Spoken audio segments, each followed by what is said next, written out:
This is so dumb. I can't believe I'm even doing this. I can't believe I'm freaking streaming me editing a video. This is such an incredibly bad idea. I just decided this because some of my friends are like, stream so I have something to do during dinner. And I was sitting here editing this video and let's do it. This will not be going up on the channel. After this thing is no longer live, it is going to be either deleted or set to private or something. But you guys are going to get to see me edit a video. At least a little bit. At least a little bit. Let me roll up my sleeves, dude. It is hot down here. All right, where's my chat? Where's the chat? Where's the pop-out chat? There's the pop-out chat. Let's restore our chat. How do we do that? Restore chat. Then pop-out chat.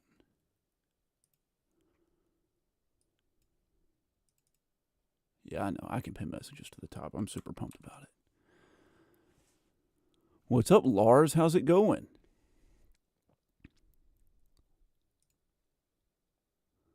Glad to have you here. What made you decide to join this chat?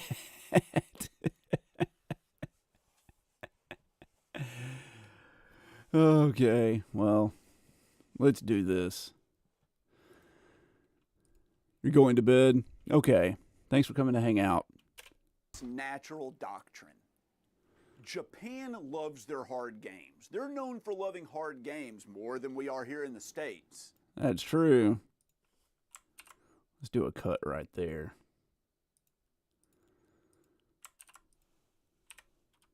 More than we are here in the States. And they'll put up with stuff in games there that we will not put up with It's here. 6 a.m. Oh my God, that is so freaking early. Well, thanks for jumping in even for just a few minutes. That is like insane. I can't believe that We will not put up you with even here. jumped in at This all. is the first modern game I've ever heard of. Joel, how's it going, man? Oh, this is going to be one of those top 10 hardest games I've ever played, or the hardest games I've ever played video.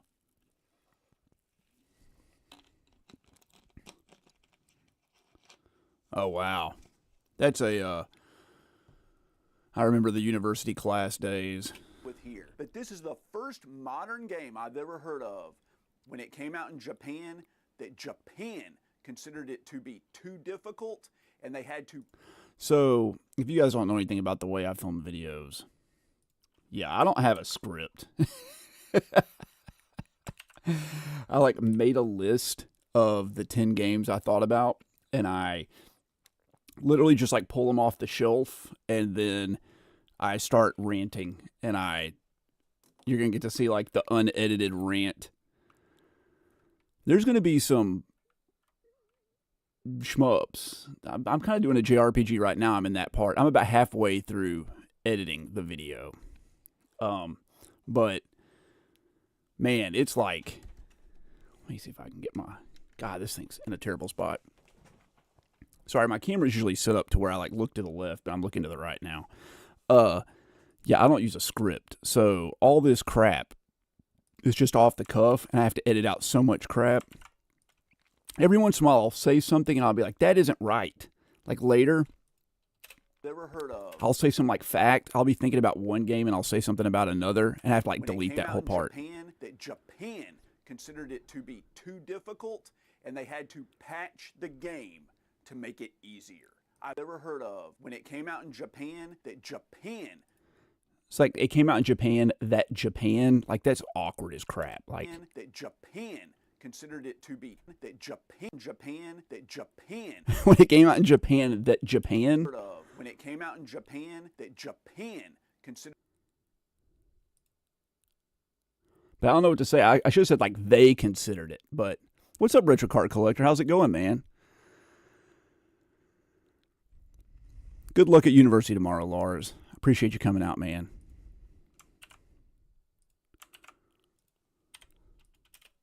Considered it to be too difficult and they had to patch the game to make it easier. That's what happened. You guys will just have to guess what game that is. We're just deleting these gaps. You would think, like, oh man, when you're editing, you want to leave in natural breaths and pauses between crap because it feels more natural. Nah, dude. Like, go like a runaway train. No gaps between any any statements, no breaths. And considered it to be too difficult, and they had to patch the game to make it easier. I've never heard of that happening on any Japanese game, but it happened on this one. There we go. All right, let's put a cut right there. Now, so we have this clip here. But this is the first modern game I've ever heard of when it came out in Japan that Japan considered it to be too difficult, and they had to patch the game. That's too much, just staring at the camera. All right, so Japan loves their hard games. They're known for loving hard games more than we are here in the States. So that's a good statement. We want to draw the viewer in. So what we're going to do is we're going to add a zoom in right there. We're going to drag it out. We want to bring it in slowly. And we're going to, not like a close crash zoom, but pretty big. And we're going to put that center right between my eyes because we want it to be drawn into my eyes, not like my ears or something. So it looks like this. Natural Doctrine. Japan loves their hard games. On timeout, there's a glitch there. There we go. Japan loves their hard games. They're known for loving hard games more than we are here in the States. And they'll... Aha, that felt pretty good. Did that draw you in? The Japan, that Japan. I mean, I don't know what to do about that. That's stuck. I can't take it out because now I don't have any footage that makes up for the miss.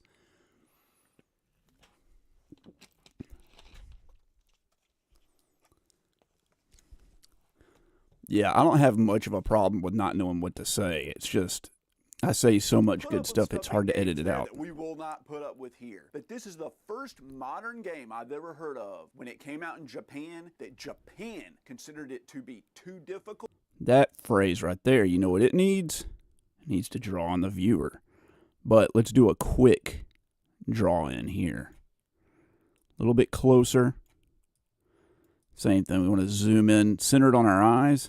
So let's see what that looks like. In Japan, that Japan considered it to be too difficult, and they was that good? Japan considered it to be too difficult, and they had to patch the game to make it easier. I've never heard of that happening on any Japanese. Now that right there, the camera felt too stagnant. So we're going to do another slow zoom in right here.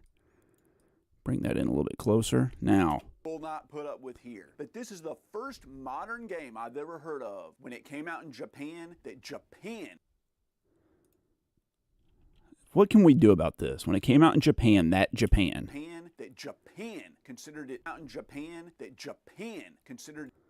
So when you have a mistake like this, you can try to fix it. You can spend hours trying to fix some crap like this. I could try to set up cameras and put on the same clothes, trim my beard a quarter of an inch from when I filmed this, but there's no saving it.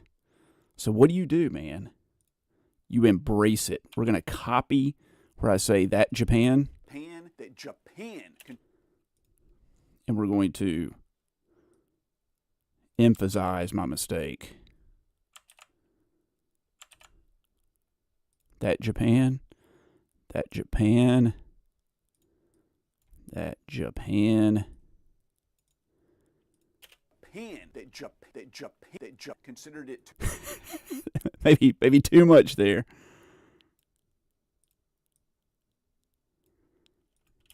Japan considered it. We need more Japan in there. Unless that ja. Let's cut out one of the ja's here. All right, let's see here. All right, there we go. That's really bad. So let's emphasize that. Let's do a crop here. We'll crop ourselves in. Do a crop there. Now we can zoom out. We'll do another crop here. Let's do something really dumb. Let's like put it right on my mouth. There we go. That looks real bad. considered it to be too difficult, and they had to patch the game to make it easier. I've never heard of that happening on any Japanese game, but it happened on this one. All right, there we go. Perfect. You wish you could figure out how to do zooms like that on your editing software. Man, I never let 6 seconds go by that I don't flip and do an edit or a zoom or a movement or something like that, or a cut. So this is the software that allows edits like that to be done the easiest, even though the software sucks. But I stick with it because I do so many of those.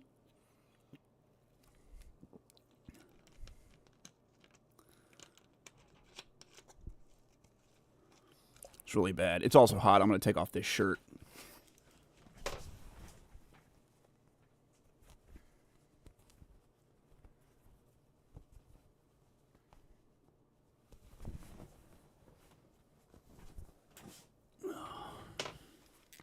Oh, how do you guys like the shirt, by the way?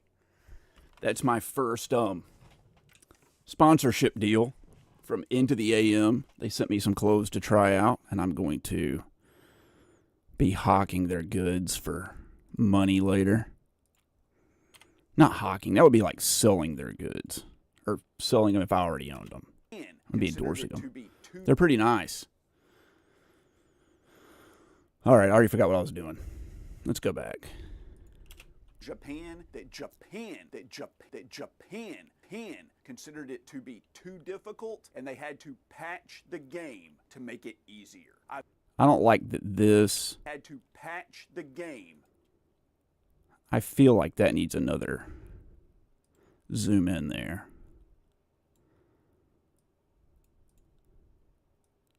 Let's do that. Man, it's weird with like no sound in the background. Here we go. Difficult, and they had to patch the game to make it easier. I've never heard of that happening on any Japanese game, but it happened on this one. There we go. Natural Doctrine is a tactical RPG game.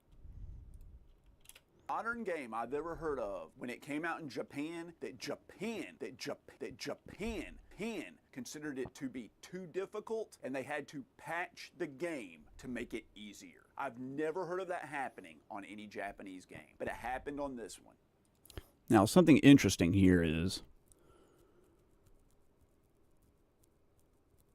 this is a long segment to be talking about a game without having gameplay footage. I've already talked about the game before I started the stream. I did all this. We had... In the last video, several of you mentioned this game in the comments, and I totally forgot that I owned it and had played it. I had blocked it from my memory. It's Natural Doctrine. Japan loves their hard So right here, I think we cut to gameplay footage. games. They're known for loving hard games more than we are here in the States. And they'll put up with stuff in we games don't worry that so we much will about not all the put up fancy with editing here. tricks. This is the first modern game I've ever heard of. When it came out in Japan, Japan. So we won't need these because people will be focusing on the gameplay footage. So leaving in something like saying that in Japan, people won't notice it because they won't be listening to what I'm saying, other than they'll just be getting a general gist of what I'm saying. They had to patch the game to make it easier. I've never heard of that happening on any Japanese game, but it happened on this one. So here we're going to go into quick speech mode here. We're going to try to edit this down to where it makes sense. Japan. Natural Doctrine is a tactical RPG game, kind of like Fire Emblem, but without all of the charm and good gameplay. There we go. I don't know what I said, guys. Like I said, this is all stream of consciousness. At 2 seconds after I say something, I have no idea what I said. So I find these videos to be entertaining to edit because I don't know what's coming up next.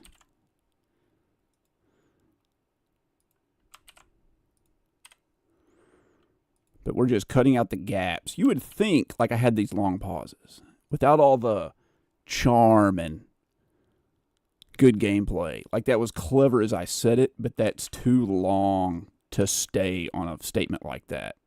Make it faster. This one, that Japan, Natural Doctrine is a tactical RPG Wait. Japanese game. But it happened on this one, that Japan, Natural Doctrine on this one, that easier. I've never heard of that happening on any Japanese game. But it happened on this one, that Japan, Natural. So there was some statement there. I said like Japan patched the game or something, right? Considered it to be too difficult. Natural.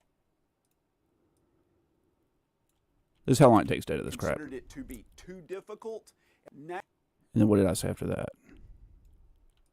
They had to patch the game to make it easier.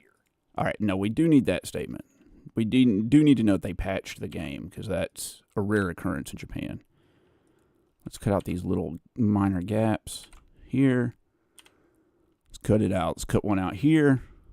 Hope you guys are learning something. This is like worth its weight in gold to watch somebody else edit, especially if you're a content creator.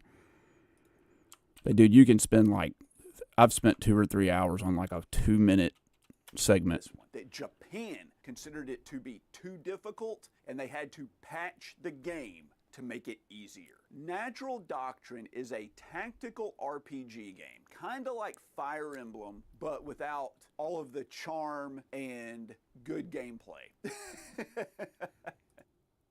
There we go. All right. All right, man. Thanks for coming out, Joel. I appreciate it, buddy. Have fun at work. Even by like the second or third combat encounter in this game, a ton of people, including me, get stuck. There we go. That carries a lot of weight with it. Getting stuck at the beginning of a game is one of the most annoying things that can ever happen. And there's a reason this game got absolutely destroyed by the critics. Stuck. Other than the fact that it's terrible. Doing something that I really hate, and that's throwing something at you you can't predict. I mentioned it when I talked about. Can't predict. You have to have that. If you cut it off, it'll go predict. So I have to cut right after the. Right there.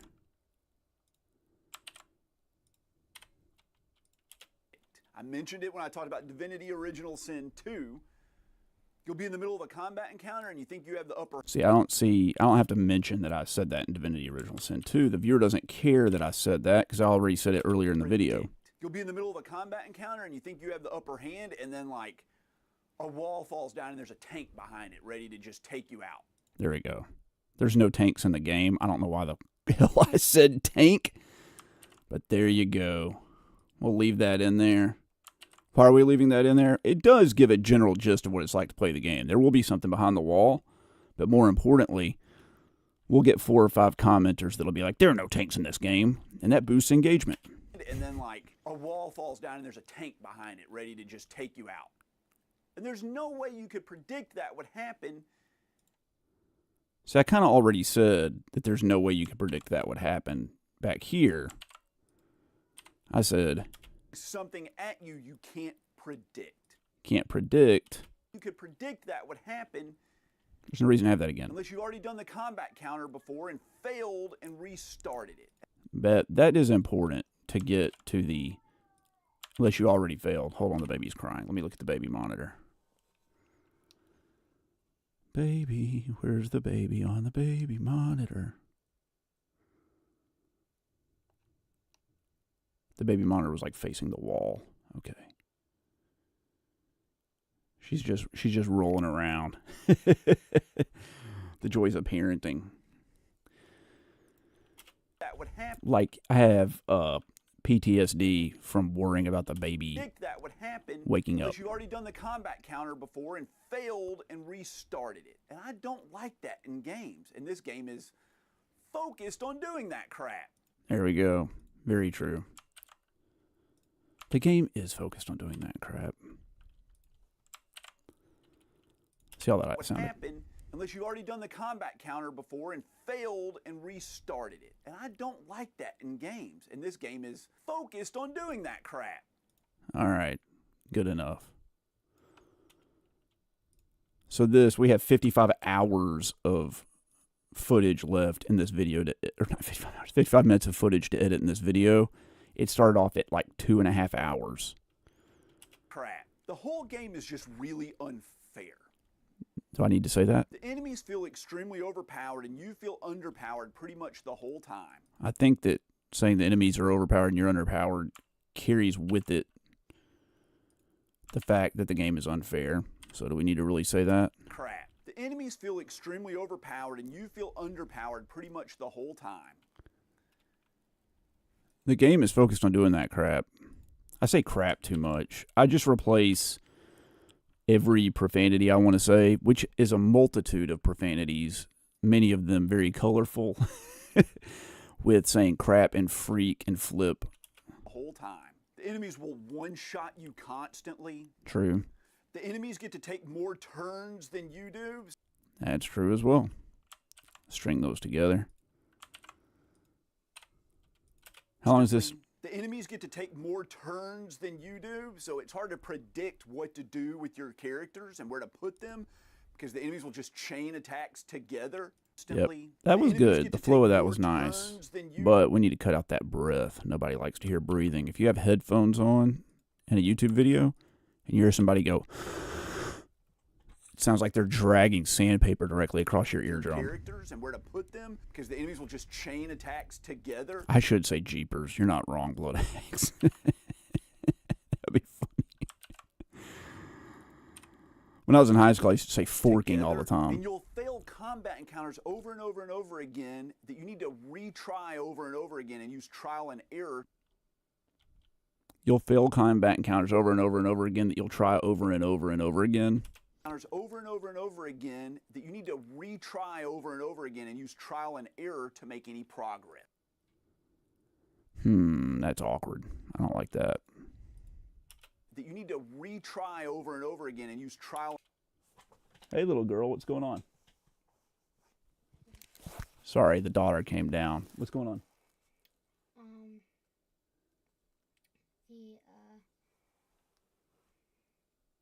You can talk. It's okay. Wrong. The time is wrong on your clock? Yeah. It's on military time? Yeah, it's not changing back. You don't have to worry about that. I don't like it. It's weird. Okay, I'll come up and fix it in a little bit. Okay. All right. I love you. Good night. You going to sit here? Okay, she's going to sit here and watch for a minute. Try over and over again and use trial and error to make any progress. Oh, man. What's up, Mercury Silius? How's it going? You'll fail combat encounters over and over and over again that you need to retry over and over again and use trial and error to make any progress. I don't know how to fix that statement. You'll fail combat encounters over and over and over again that you need to retry over and over again and use trial and error to make any progress. I said the same thing like 3 times in a row. I'll fail over and over. I need to try over and over. And you need to use trial and error. So how do I string that together to get my point across and make it actually make flipping sense? Fail combat encounters over and over and over again that you need to retry over. Maybe if I like put a cut right here after you'll fail combat counters over and over and over again. And let's see if we can tag on this and use trial and error. Trial and error to make any progress. And use trial and error again and use trial and error again and use trial again and use trial and error to make any progress. Which we have already established I can't freaking stand doing. Do I need to say that? If you make one bad move. Maybe I don't even need to say that. I think people can imply that I'm going to fail over and over and over again. So let's just cut all that out. There, that cut 15 seconds out of the video. Again, if you make one bad move, encounters over and over and over again. If you make one bad move. What happens if we take this out? How does that flow? Together, if you make one bad move, these will just chain attacks together. If you make one bad move, or you put one character in a bad spot. That goes a lot better. We don't need to let the audience know that you have to try over and over and over again because that's going to become abundantly clear as I continue to complain about this. Or you put one character in a bad spot. It can ruin the entire combat. That was weird. If you make one bad move, or put one character in So there we go. Classic thing. one bad move. I made an edit and then later did another take. So I wasted time editing that when I didn't need to. If you make one bad move. There we go.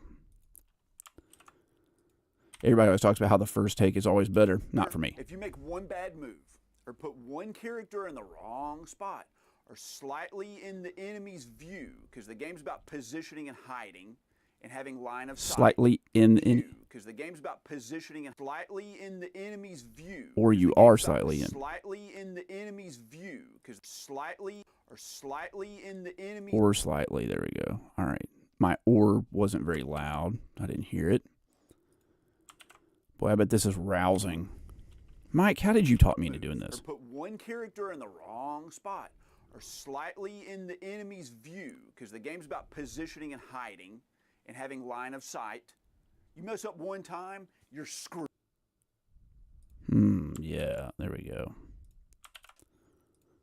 We get to the emphasis of that. You mess up once and you're screwed. Line of sight. You mess up one time, you're screwed. You're just screwed. There's just no way to make any progress unless you do it over and over. There we go. There's my over and over I was looking for. It's better at the end anyway. You're screwed. You're just screwed. There's just no way to make any progress.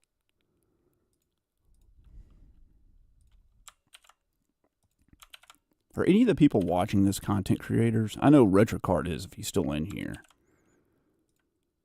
I'm always curious to see how people edit videos. No way to make any progress unless you do it over and over again and learn how to eke out that victory and eke out that victory. There we go. Again and learn how to eke out that victory. Do I even need to say any of that? Does it even matter? And eke out that victory.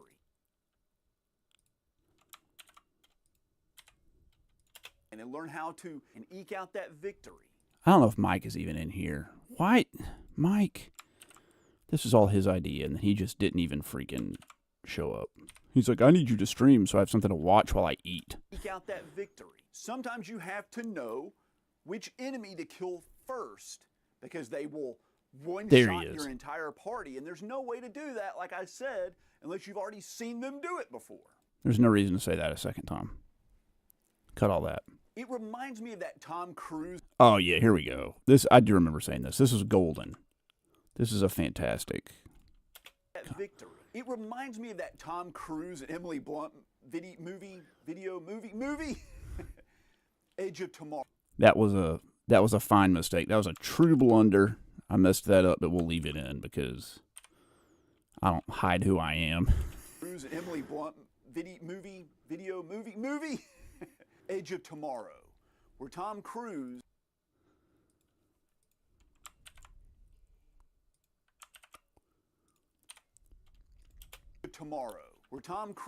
and Emily Blunt have this ability. Already said Tom Cruise and Emily Blunt, though. Movies and Emily Blunt have this ability to go back in time. See how long it took me to think of that?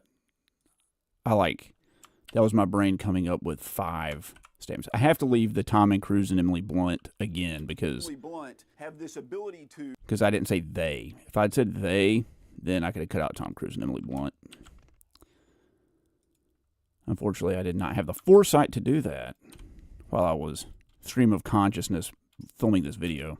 And Emily Blunt have this ability to go back in time every time they die in this alien war. So they'll go into a combat, They'll go into a combat. I keep saying go into a combat instead of going into a combat encounter or going into combat. So they'll go into a combat, they get killed, they remember what happened, it resets the day. It's like the movie Groundhog Day. I'm using an analogy. I'm using an analogy within an analogy. Day. That's dumb. That's so dumb.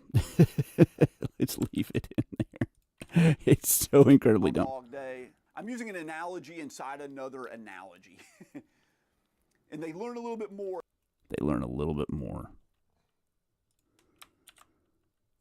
I think all of this, me talking about Edge of Tomorrow. Analogy. is And they learn a little bit more, and every day they progress a little bit more. pretty because much they know what's going like understood as I'm talking about the game. I think you get what I'm going at, but it always helps to have an analogy of a movie that people can relate to.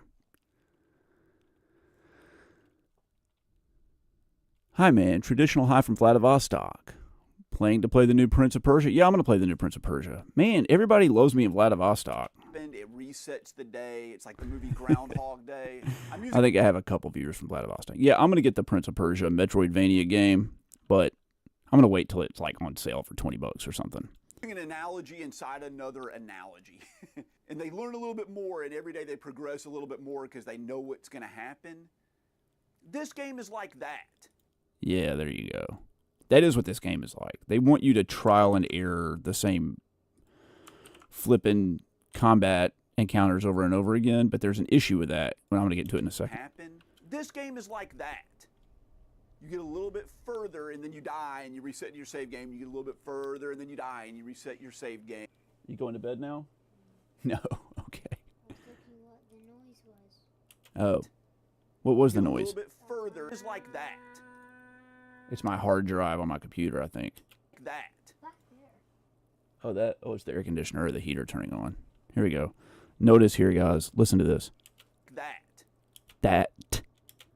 You get a little bit like that. That. You get a little bit like that. Whenever I start emphasizing an idea, I start emphasizing the letters I'm saying, or the words I'm saying. And words that end in T, I tend to drag out really long, because I'm Southern. That. Instead of that. And if I cut that T off, it sounds bizarre. Here's what it sounds like with the T cut off. This game is like that. You get a little bit. And here it is without the T cut off. Or with the T cut, not cut off. That. You get a little. So which one is better? Can I leave just that or that? Let's try it again. Like that. You get a little bit. I think we leave it. Like that. You get a little bit further, and then you die, and you reset your save game. You get a little bit further, and then you die, and you reset your save game, and then you get a little bit. It's weird to see somebody streaming. I always stream late at night because I have kids, Serge, and it's like the only time I have to do it. And I don't normally stream on any nights but Sunday, but I have to edit this video. If I don't get it done, I'm not going to have anything to come out Saturday. And Mike, what was that? And because the little girl upstairs will probably scream her head off. Yeah, I'm on baby duty. But Mike wanted me to stream, You so. get a little bit further, and you die. Okay, fine. Fine, that's what you want me to do. You want me to do infinite trial and error till I memorize every single step of every single combat encounter in the game. Fine. There we go. So I said fine too many times. Let's cut out the first one. Further, and you die. Fine, that's what you want me to do. You want me to do infinite trial and error till I. Cut out the breath. Man, you guys get to really see the ins and outs of this because it is tedious as crap doing this. Also, I'm trying to get Blood Axe Memorize every single step of to every start single his own combat YouTube encounter in channel. the game. Fine. We can cut out that fine. So we already said fine about 50 times. He gets to see what it's like now. Fine. Huge gap. But it's not fine because What was I doing during all this? What was I doing? Stretching. I was reading notes.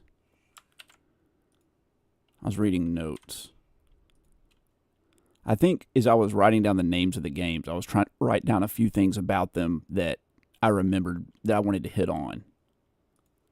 But it's not fine because some of the freaking battles are over 2 hours long and you can't save your game during the combat encounters. There we go. That's the most important part. I've only seen you do this like twice.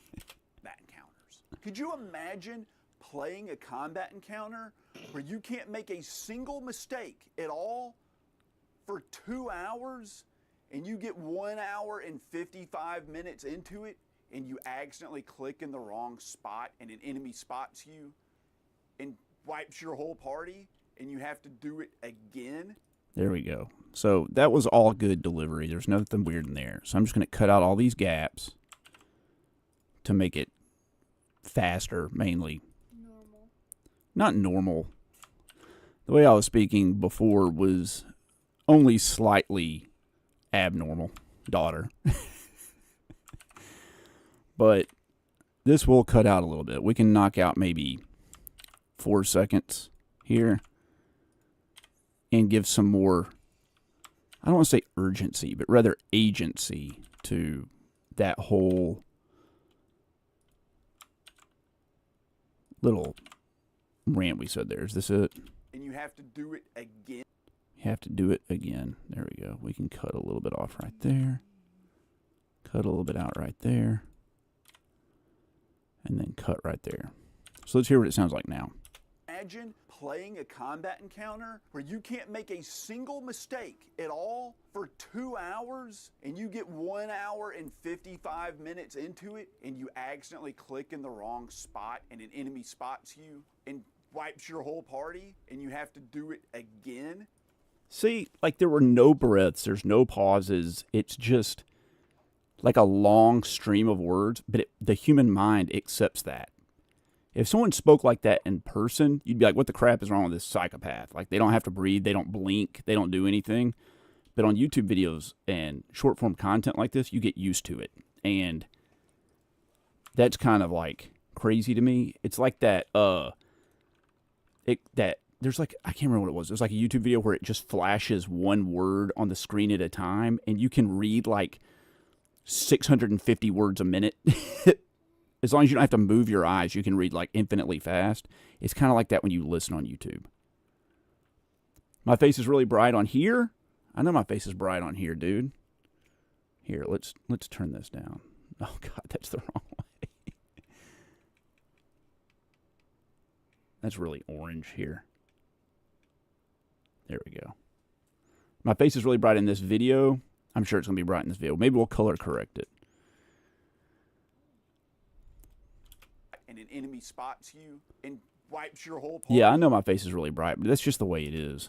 And then do that on... I mean, you can like color correct it. We can go over here and we can do like a color adjustment, and we can put it on. Like if we want to copy Mort's Garage, we can do this. And like just make it look like a Wes Anderson movie. Accidentally click in the wrong spot, and an enemy spots you. So you can see the difference. And you accidentally into it, and you accidentally into it, and you accidentally click in the into it, and you accidentally click in the wrong. But you don't typically color correct till the end because lighting might change or something in the filming of the video. Into it, and you accidentally click in the wrong spot, and an enemy spots you and wipes your... Let's see. Search says, congrats me. I work as a business analyst in the pharmaceutical company, but as a hobby teacher of English. Today, the 5th student decided for you to study him. That's awesome. So you have your 5th student. Party, and you have to do it again, and then do that on every combat encounter in like a 50-hour long game. Holy crap. All right. Yeah, I'm sure my face is really bright in this. It's because I had on like every single light. You can always darken the image. You can always bring down the brightness, but you can never bring it up. Long game? Holy crap.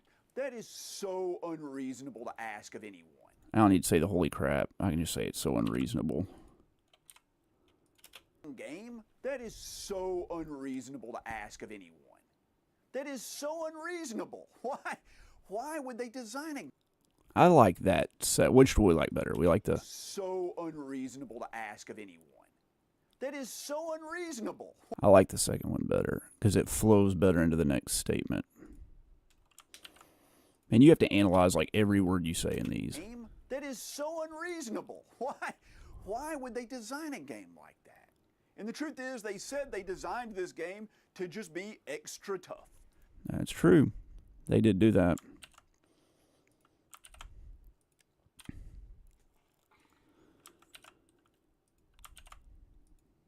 Let's see here what we got.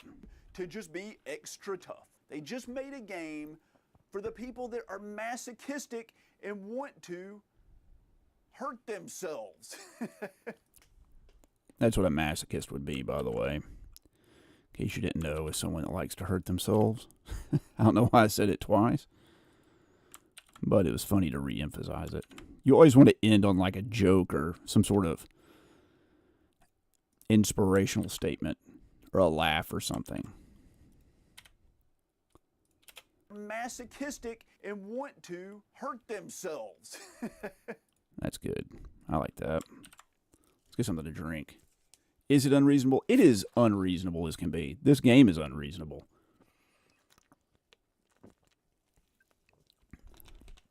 It's immensely unreasonable.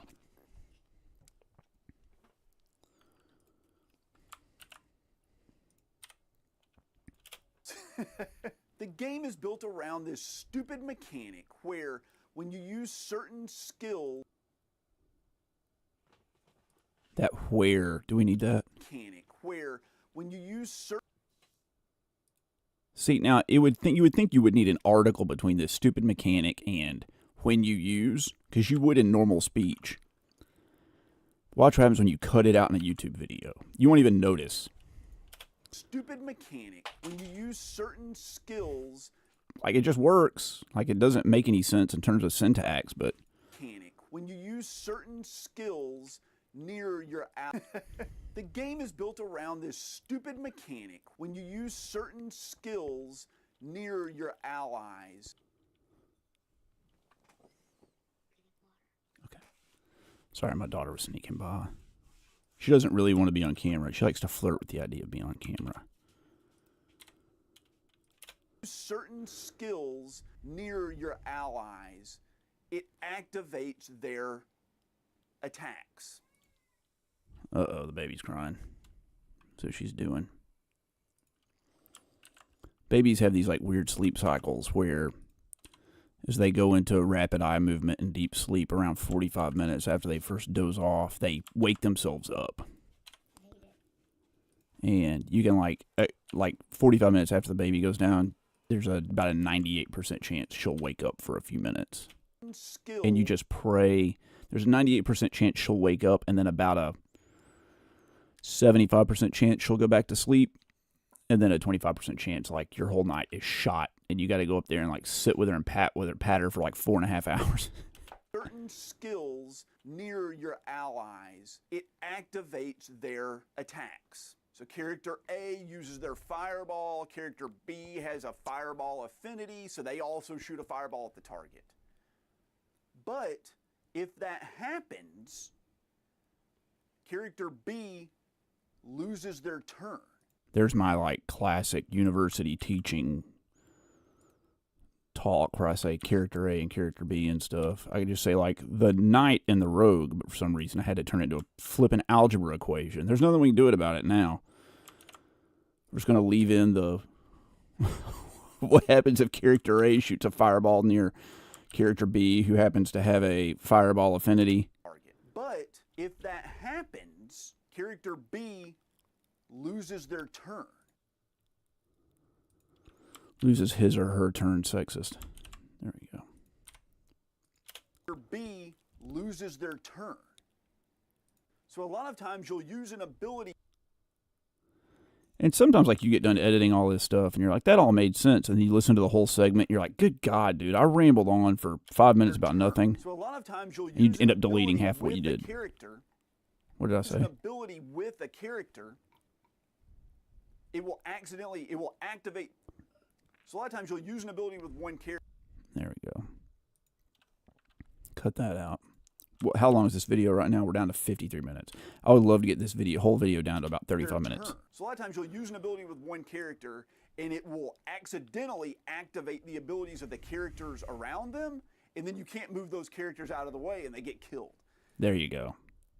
That was the whole point. And I wish I could just say that, but I can't because people don't understand why you would lose your turn. I had to explain it before. What I should have said was sometimes you'll use an ability and your character will lose their turn because they'll get activated because of this mechanic. And that's what I should have done, but too late. And it will accidentally activate the abilities of the characters around them. Oh, my Lord. Hold on, wait. Is Dav in here? There's Dav. Holy crap, I didn't see Dab. When'd you get it here, buddy? And Video Game Lover, I'm glad you liked the thumbnail. They made me put up a thumbnail, and I couldn't put up my normal stream thumbnail because we're not playing the darkness. Yeah, this is a surprise stream, Dav. Man, I'm glad you were able to jump in and say hi. It's good to see you here, buddy. Yeah, you film more and end up with a list for sure. No, dude, you never count T for the. It's always the first word. Around them? But A or counts. Around them, and then you can't move those characters out of the way and they get killed. Matter of fact, I get really upset when like a computer will alphabetize things using T instead of the. An important mechanic, and if you understand how it works, you can become very powerful. Those characters out of the way and they get killed. This is an important mechanic, and if you understand how it works, you can become very powerful. The problem is they don't really explain how it freaking works until 8 or 9 hours into the game, and by that point, you need to have already mastered that ability. There we go. I swear my brain, like, I'll be able to spout off like a 15-second stream. The problem is they don't really explain Not stream, how it but freaking works sentence until 8 with or no 9 issues. hours into the game, and by that point, you need to have already mastered that ability. Sometimes, and then other times, I can't say a sentence without like buffering 5 times in the middle of it.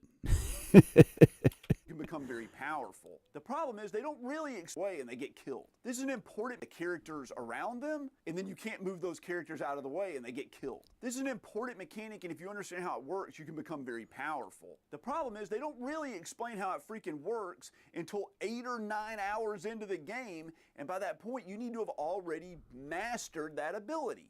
So you need to get out at least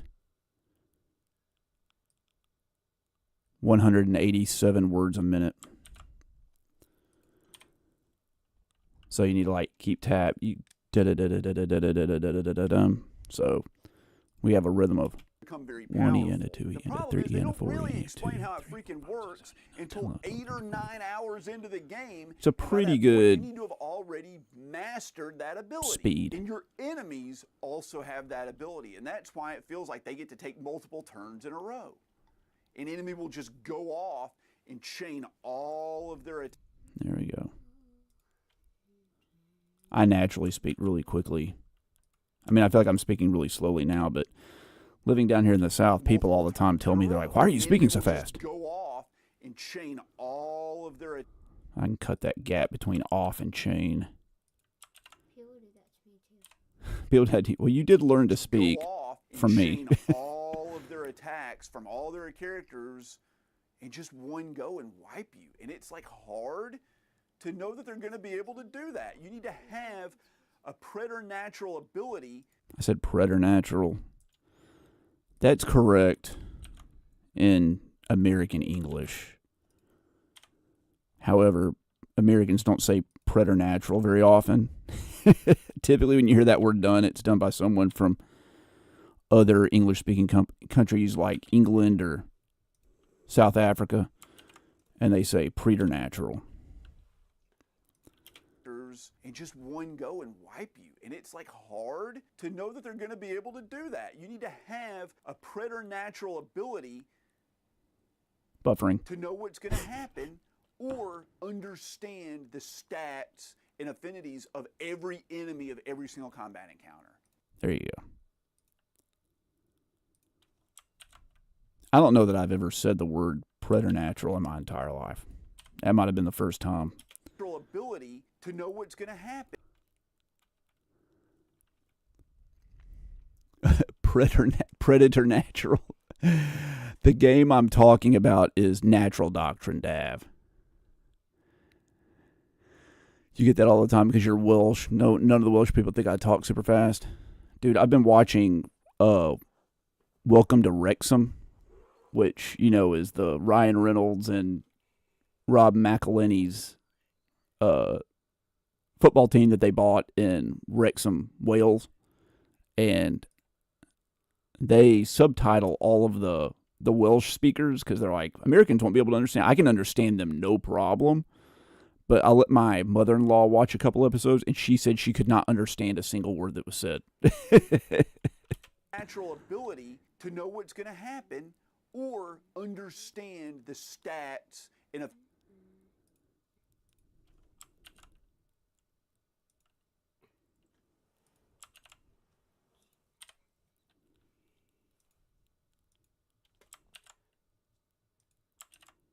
And when I say football, guys, I mean association football. If we have to say American football, I'm going to say association football to refer to. understand the stats and affinities of every enemy of every single combat encounter. It's too much. It's just too much. Okay, I've said it's too much a lot of times, but who knows? Maybe it's too much. Welsh looks insane. Like, normally I can look at a language and normally kind of determine kind of the flow of it, but the Welsh, it looks just like Wingdings. I mean, it's, Latin. What's the name of our alphabet that we use? We use Latin letters, right? Like people in Russia and the Balkans use the Cyrillic alphabet, and then people in the Middle East use the Arabic alphabet. We use the Latin alphabet, right? Anyway, it's in Latin, like the Latin alphabet, but it's just everything is split into like these tiny little two-letter syllables or two-letter words. American football isn't handball. People joke about that. American football it came out of the same sport that European football came out of. They just split in two different directions and they didn't change the name. And believe it or not, you can check this. People in Europe were calling it soccer a long time before they were calling it football, by the way. Soccer is short for association football. That you need to have a preternatural ability to know what's going to happen or understand the stats and affinities of every enemy of every single combat encounter. And the reason it's called football is because it's played on foot. All right, girl, you going to bed? All right, come here, give me a hug. Good night. Thanks for coming to hang out. Yeah, it's called football because it's played on foot, not on horseback, like all the other king sports. The stats and affinities of every enemy of every single combat encounter. It's too much. It's just too much.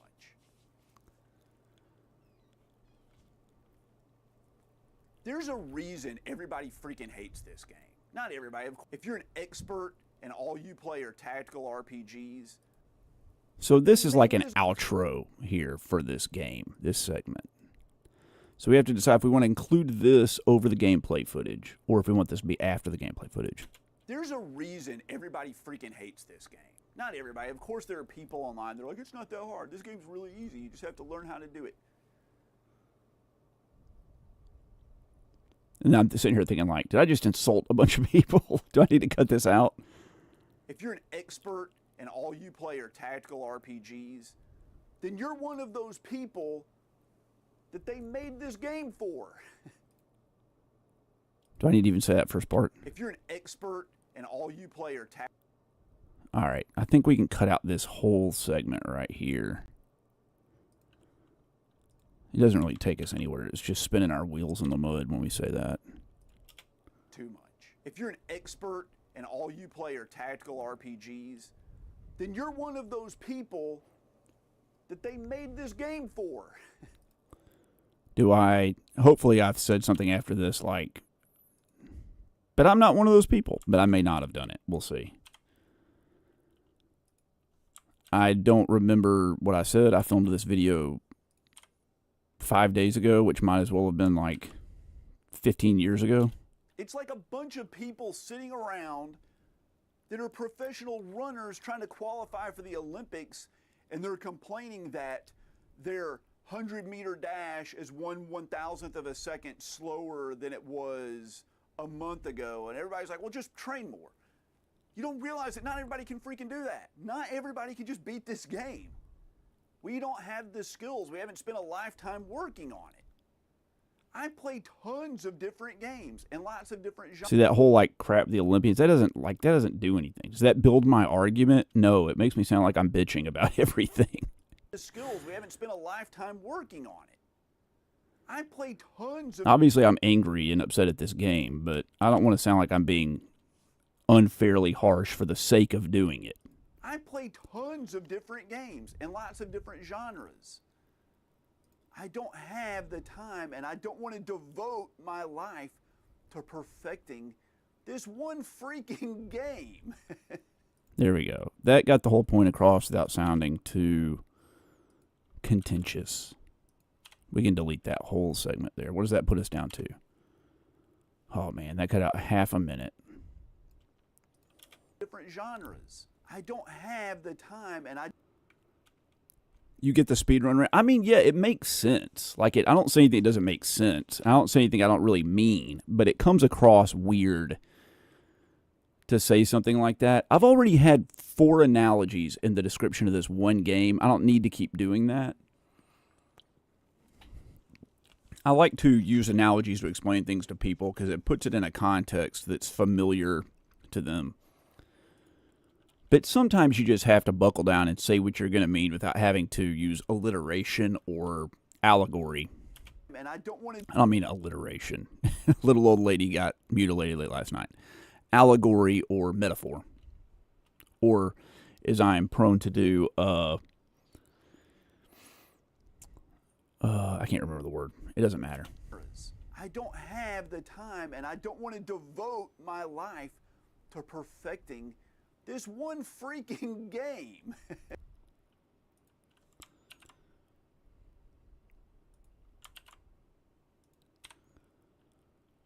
It's late here. It's like almost 10 o'clock at night. I think I'm about halfway through editing this total video.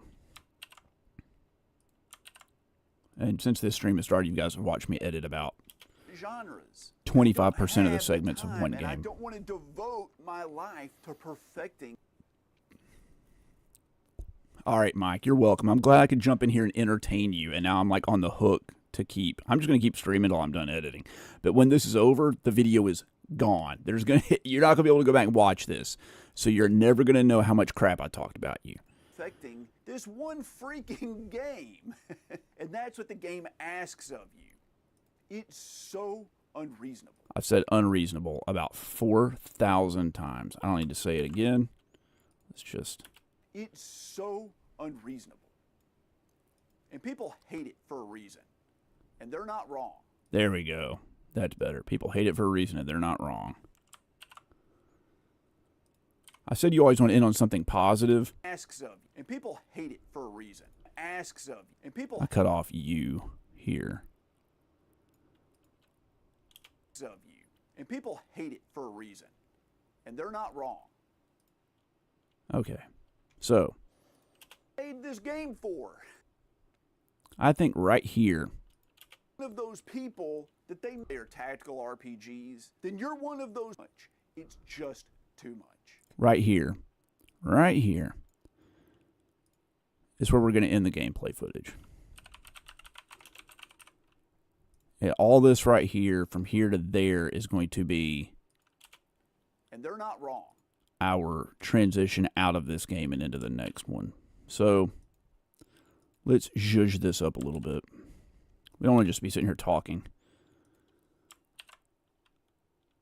So I like to end any statement on like a static shot.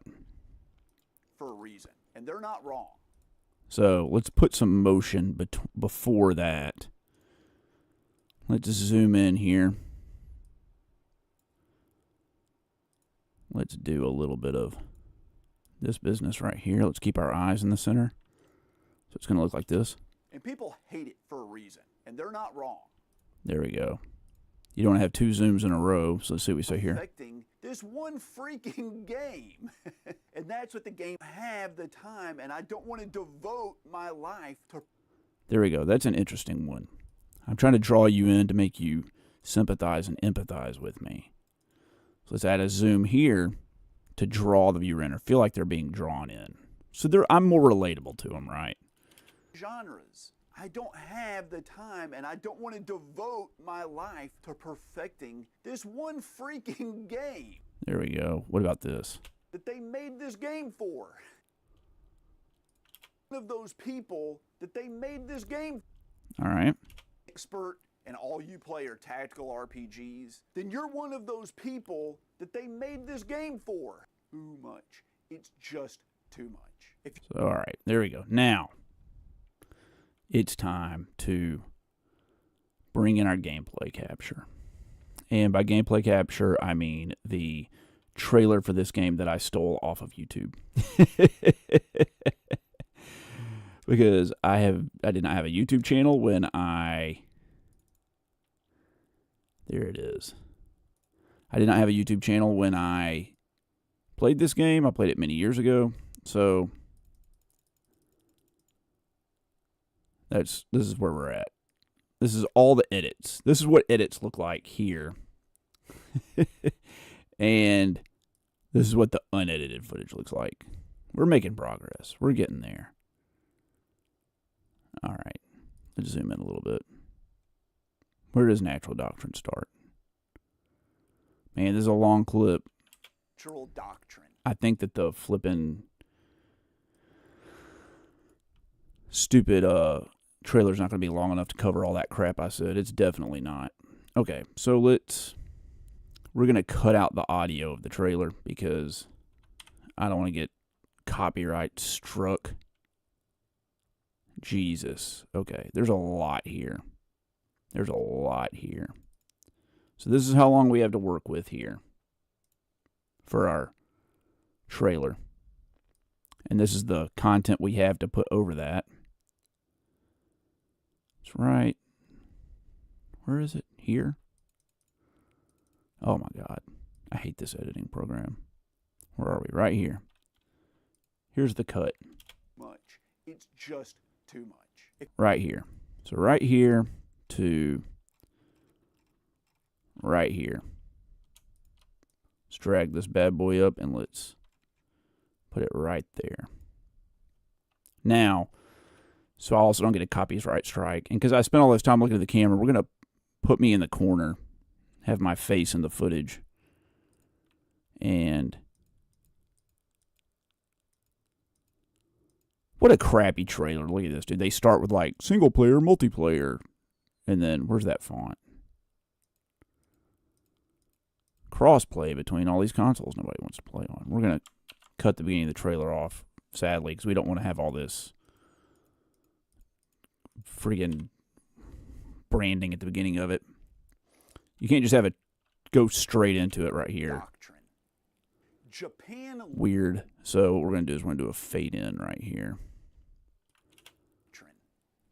Japan Better. loves their hard games. They're known for loving hard games more than we are here in the States. And they'll put up with stuff in games there that we will not put up with here. But this is the first modern game I've ever heard of. When it came out in Japan, considered it to be too difficult, and they had to patch the game to make it easier. I've never heard of that happening on any Japanese game, but it happened on this one. That Japan considered it to be too difficult, and they had to patch the game. I already said that. Hold on. Game I've ever heard of. When it came out, we will not put up with here. But this is the first modern game I've ever heard of. When it came out in Japan, considered it to be too difficult, and they had to patch the game to make it easier. I've never heard of that happening on any Japanese game, but it happened on this one. That Japan considered it to be too difficult, and they had to patch the game. See, I said that 3 times. We can cut that out. I said Japan considered it to be First too... modern game I've ever heard of. When it came out in Japan, considered it to be too difficult, and they had to patch the... There we go. So that saved us a little bit of time there. Let's move all this over. On any Japanese game, but it happened on... All right, Dav, man, have a good night. If I do any fighting games, any gameplay, buddy, yeah, man, I'll steal stuff off your channel. Don't worry. You won't even know. Oh, man. Provided you have played it and uploaded it. Yeah, I'll let you know if I need it. Thanks, Blood Axe, man. You have a good night, too. Everybody have a good night. Leave me all alone. There's some other people in here. Natural Doctrine is a tactical They're probably RPG lurkers. game, kind of like Fire Emblem, but without all of the charm and good gameplay. Even by like the second or third combat encounter in this game, a ton of people, including me, get stuck. This game has a habit of doing something that I really hate, and that's throwing something at you can't predict. Okay, hold on. Tactical RPG game, kind of like Fire Emblem, but without all of the charm and good gameplay. Even by like the second or third. We can cut that out. What good is it for the viewer to know that like it gets bad by the second or third combat encounter? I've already said it's hard. Get stuck. This game. We can cut out get stuck. That was an accident. This is fun, huh, guys? You like this? How would you like to do this 10 to 12 hours a week? This game has a habit of doing something that I really hate, and that's throwing something at you can't predict. You'll be in the middle of a combat encounter and you think you have the upper hand, and then like a wall falls down and there's a tank behind it ready to just take you out. And there's no way you could predict that would happen unless you've already done the combat counter before and failed and restarted it. And I don't like that in games. And this game is focused on doing that crap. The enemies feel extremely... All right, hold on. We got to cut something here to make... and failed and restarted it. And I don't need to say that I don't like it. I think you guys get the gist that I don't. Failed and restarted it. Focused on doing that crap. I don't need to say that. That's part of the thing we just cut out. Started it. The enemies feel extremely overpowered and you feel underpowered pretty much the whole time. Okay, I guess that is important to say, maybe. How much, we don't know. And you feel underpowered pretty much the whole time. The enemies will one-shot you constantly. Yep. The enemies get to take more turns than you do, so it's hard to predict what to do with your characters and where to put them, because the enemies will just chain attacks together. If you make one bad move or put...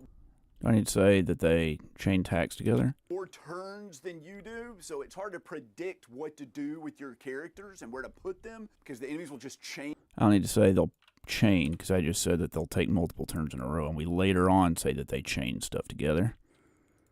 With your characters and where to put them. If you make one bad move or put one character in the wrong spot or slightly in the enemy's view, because the game's about positioning and hiding and having line of sight, you must... I don't need to say line of sight, because I have said that they are in the view. Positioning and hiding. Got you to live stream it, though. Yeah, I got some banter in the chat. That's nice. I am happy about that. You actually edited your vids as well, but it's about as fun watching paint dry. I like editing, okay. I don't mind editing that much. But I shouldn't say I don't mind editing. I like editing to a point. The problem I have with this editing session I'm doing right now is I picked 10 games. That's too many games to do. I should have done like 7, maybe 8. And I was like, well, I'll just cut them out. The problem is in the intro and all that crap, I said that I was doing, like, here's 10 more games. And I say that multiple times. I don't want to refilm the video. So we're stuck with 10. But 10 of anything when I cover a game is too many. I need to learn my lesson with that. Overpowered and you feel underpowered pretty much the whole time. The enemies will one-shot you constantly. The enemies get to take more turns than you do, so it's hard to predict what to do with your characters and where to put them. If you make one bad move, I'm not a great editor one either. Character in the wrong spot or slightly in the enemy's view, because the game's about positioning and hiding. You mess up one time, you're screwed. I don't need to say you mess up one time. You're screwed. You're screwed is... There we go. We can cut out the you mess up one time part. We're getting there. Positioning and hiding, you're screwed. You're just screwed. There's just no way to make any progress. Don't even say you're screwed twice. Screwed. There's just no... We can cut out the first screwed. We can cut out the first instance of being screwed. and hiding, you're just screwed. There's just no what to do with your characters and where to put them. If you make one bad move or put one character in the wrong spot or there's a breadth there. I can cut that. That'll get us a little bit of space. I'm telling you, man, this is finicky. Like, this is so nitpicky, all this stuff. wrong spot or slightly in the enemy's view, because the game's about positioning and hiding, you're just screwed. There's just no way to make any progress unless you do it over and over again and learn how to and eke out that victory. It reminds me, learn how to and eke out that victory. Do it over and over again and learn how to and eke out that and eke out, learn over to learn how to and eke out learn how to and eke out that victory. How to and eke out and we don't and eke out a victory. We just eke out a victory. This is so dumb. I can't believe I'm doing this right now. I can't believe I'm doing this. To eke out that victory. It reminds me over again and learn how to eke out that victory. It reminds me of that Tom Cruise and Emily Blunt movie. I like that mistake, but it does eat up a little bit of time. Cruise and Emily Blunt movie. If I cut out the middle section of messing that up, is it still funny and does it still not make sense? Let's see. Let's try it out. Here we go. Cruise and Emily Blunt movie. See, it still worked. Edge of Tomorrow. There we go. Look at all that. Look at all that space we freed up right there. Movie. Edge of Tomorrow, where Tom Cruise and Emily Blunt have this ability to. We don't need to say the Tom Cruise and Emily Blunt movie. No way to make any progress unless you do it over and over again and learn how to eke out that victory. It reminds me of that Tom Cruise and Emily Blunt video. I wish I could just say it reminds me of that movie, but it won't be as funny. I'll lose my stutter. Emily Blunt movie. Edge of Tomorrow, where Tom Cruise and Emily Blunt have this ability to go back in time every time they die in this alien war. So, alien war, we cut out the so. Right there. So, we don't need that so. Just the do, re, mi. And the fa. Let's see how that sounds. We can cut out a little section right here. I'm telling you, like, we're nickel and diming it here. This is very, very... No, I hit the wrong button. No.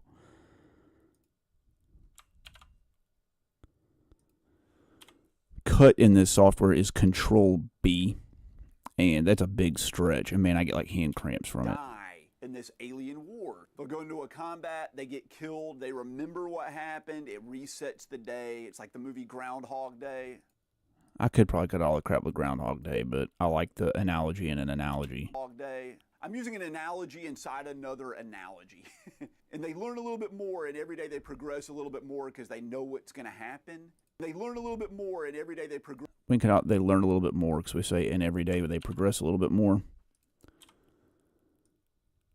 There we go. Analogy. More, and every day they progress. I kind of like strung those together. I don't know if I can cut it. It may not work.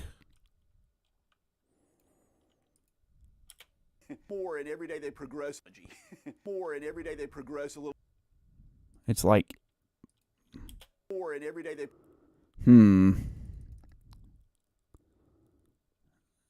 This is so, oh my Lord, here we go. Back up. We got to really get in here tight on this. Where are we?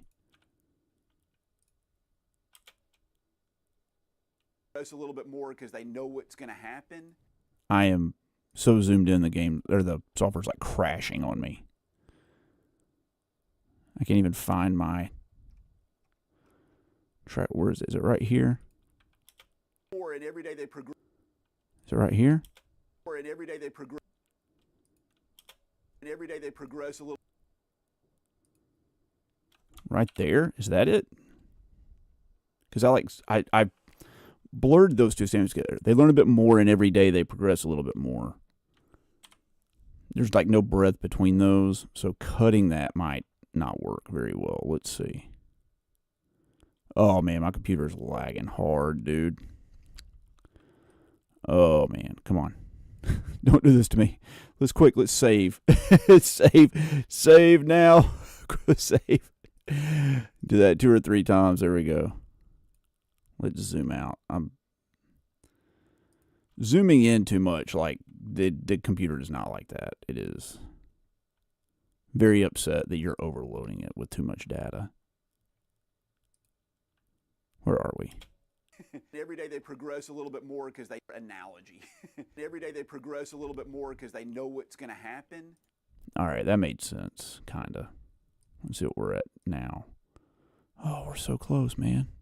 Just need to make up for that.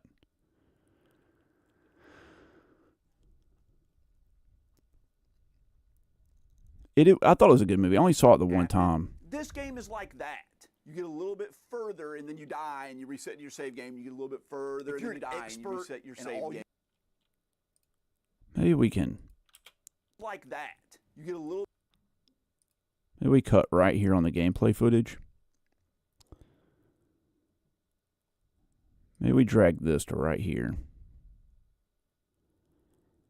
And then we cut the gameplay footage right here.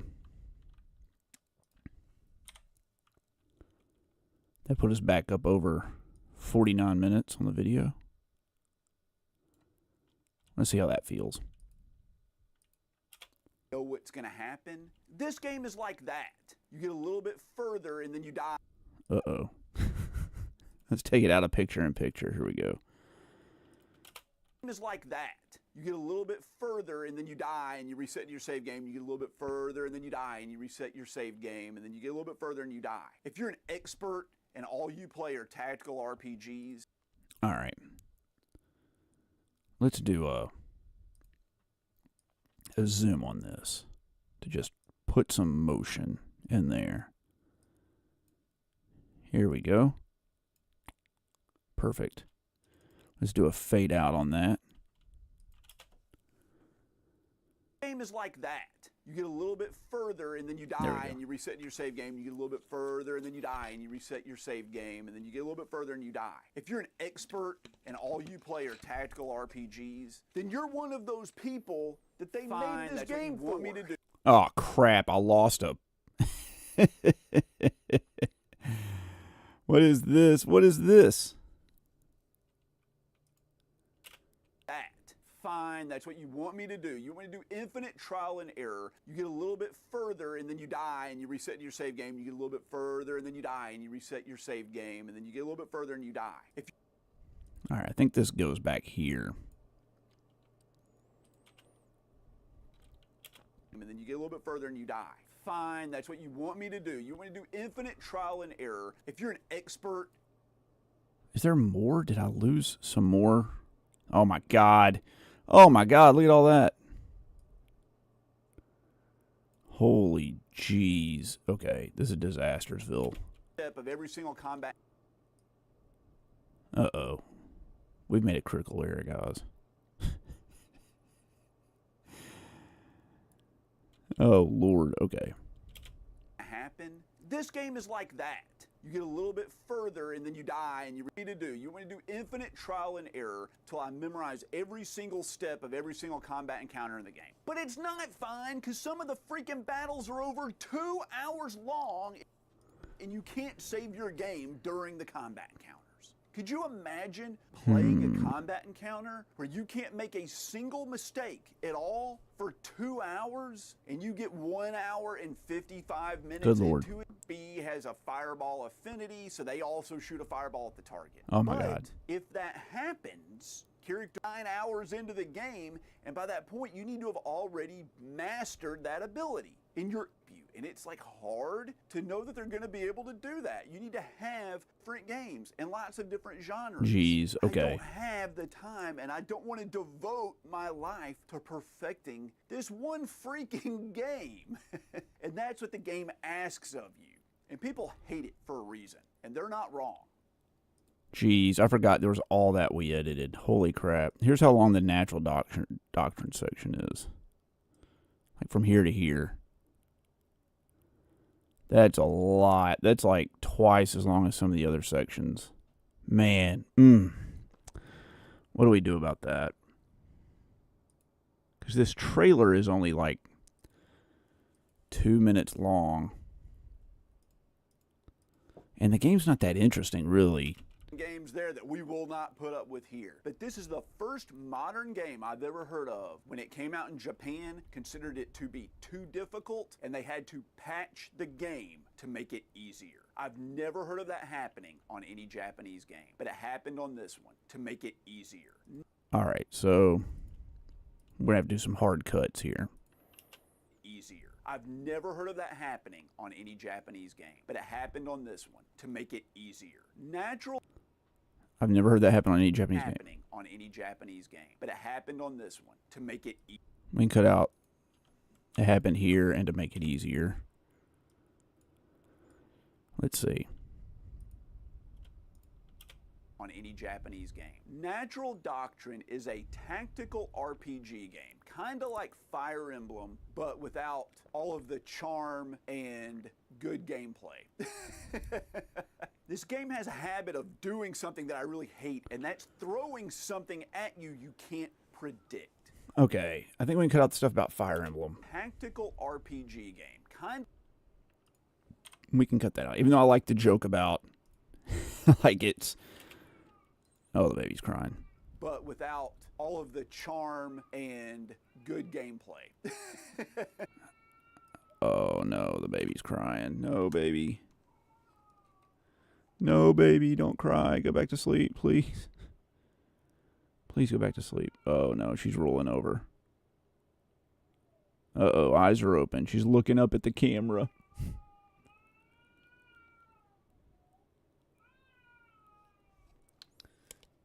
It's okay. It's okay. You can go back to sleep. Shh. Go to sleep, baby. It's okay. It's okay. The joys of being a father. Trying to edit a video and getting a baby to go to sleep at the same time. It's okay. All right, she's laying back down. She's got her head on the pillow. Shh. Go back to sleep. Go back to sleep. Heads down. Eyes are closed. All right, guys. I think crisis averted. No. No. No. Shh. Go back to sleep. Go back to sleep. All right, little one. Go to sleep. Go to sleep. She tries to go to sleep with like her butt in the air. Like she's doing the yoga pose of like downward facing dog. She's rubbing her eyes.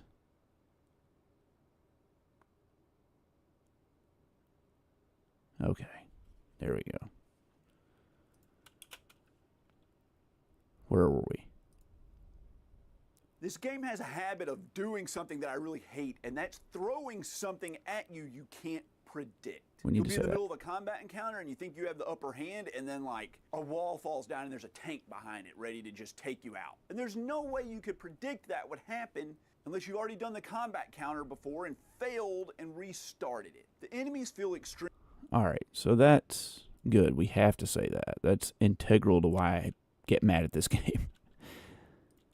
Tank behind it ready to just take you out. And there's no way you could predict that would happen unless you've already done the combat counter before and failed and restarted it.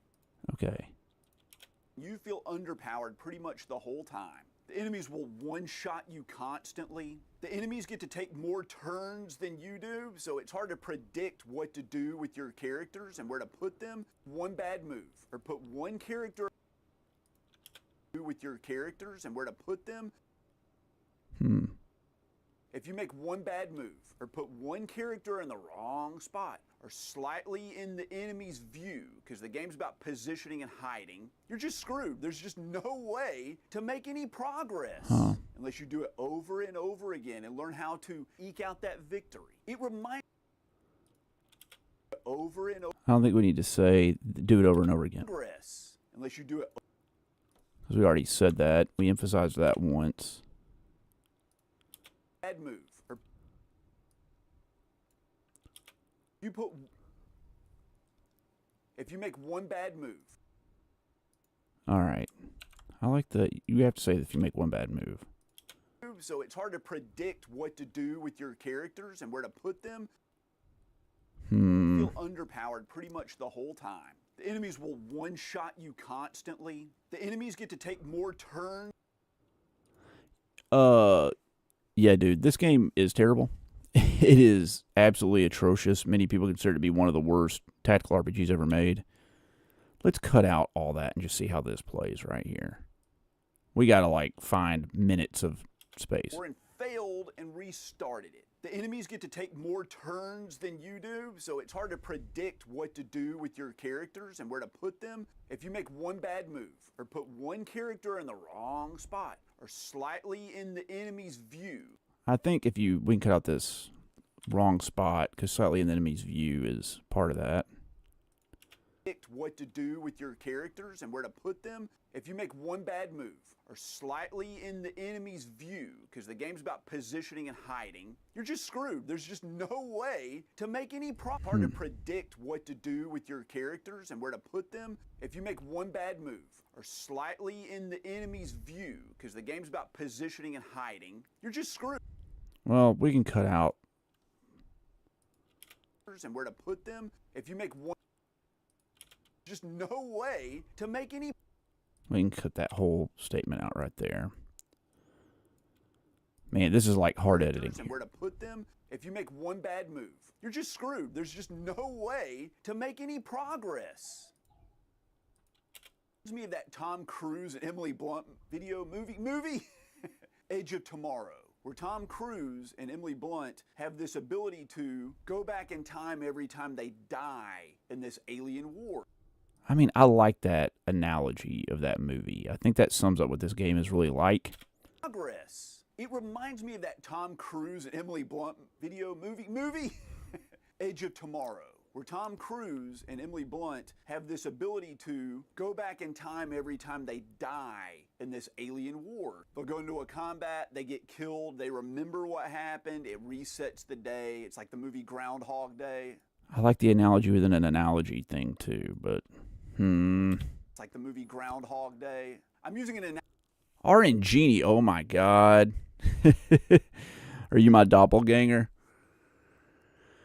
Oh man. Gears Tactics. I have Gears Tactics. I'm looking forward to playing that. What's happening with this thumbnail? I just had to put up a thumbnail. This is an impromptu stream. Someone was like, hey man, I need you to do something while I'm playing or eating dinner. Can you stream? And I needed to edit a video. And I was like, I'll just stream myself editing a video. Why not? They remember what. But I didn't have time to make a thumbnail. So I just put up a funny dog butt. This is a one-off stream I'm just doing for fun. And after it's done, I'm just going to delete the video. So I'm just hanging out while I'm editing.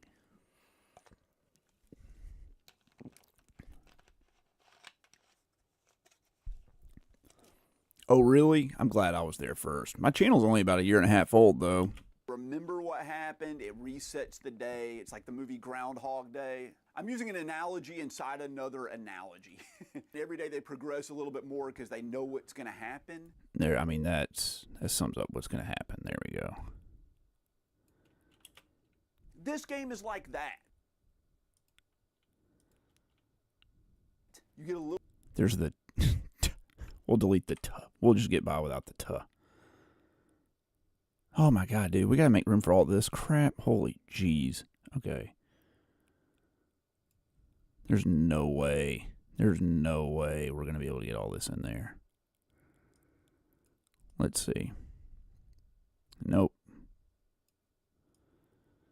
Oh man, this is so much. Alright. You get a little bit further and then you die and you reset your save game. You get a little bit further and then you die and you reset your save game. And then you get a little bit further and you die. Fine, that's what you want me to do. You want me to do infinite trial and error till I memorize every single step of every single combat encounter in the game. You want me to do infinite trial and error till I memorize every single. You reset your save game and then you get a little bit further and you die. Fine, that's what. All right, we can cut that out. I don't need to say that. We already mentioned it with the Tom Cruise analogy. Because they know what's going to happen. This game is like that.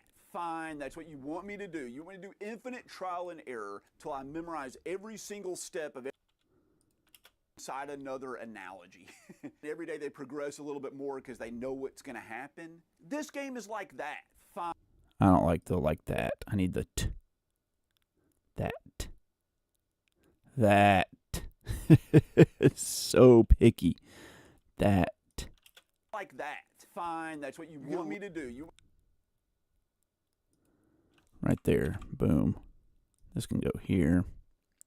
We cut that out. This can go here. Like that. Fine, that's what you want me to do. You want me to do infinite trial and error. Oh my Lord. Okay. Infinite trial and error till I memorize every single step of every single combat encounter in the game. But it's not fine because some of the freaking battles are over 2 hours long and you can't save your game during the combat encounter.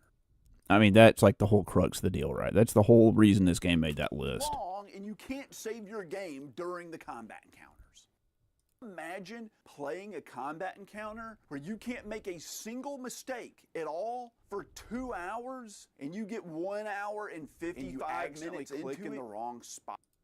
55 minutes into it and you accidentally click in the wrong spot and an enemy spots you and wipes your whole party and you have to do it again and then do that on every combat encounter in like a 50-hour long game? That is so unreasonable. Why? Man. Why would they design a game like that? And the truth is they said they designed this game to just be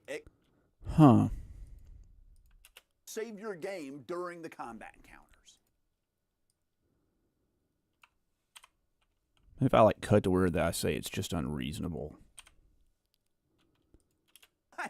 Why would they design a game like that? It's so unreasonable. Why would they design a game like that? And the truth is they said they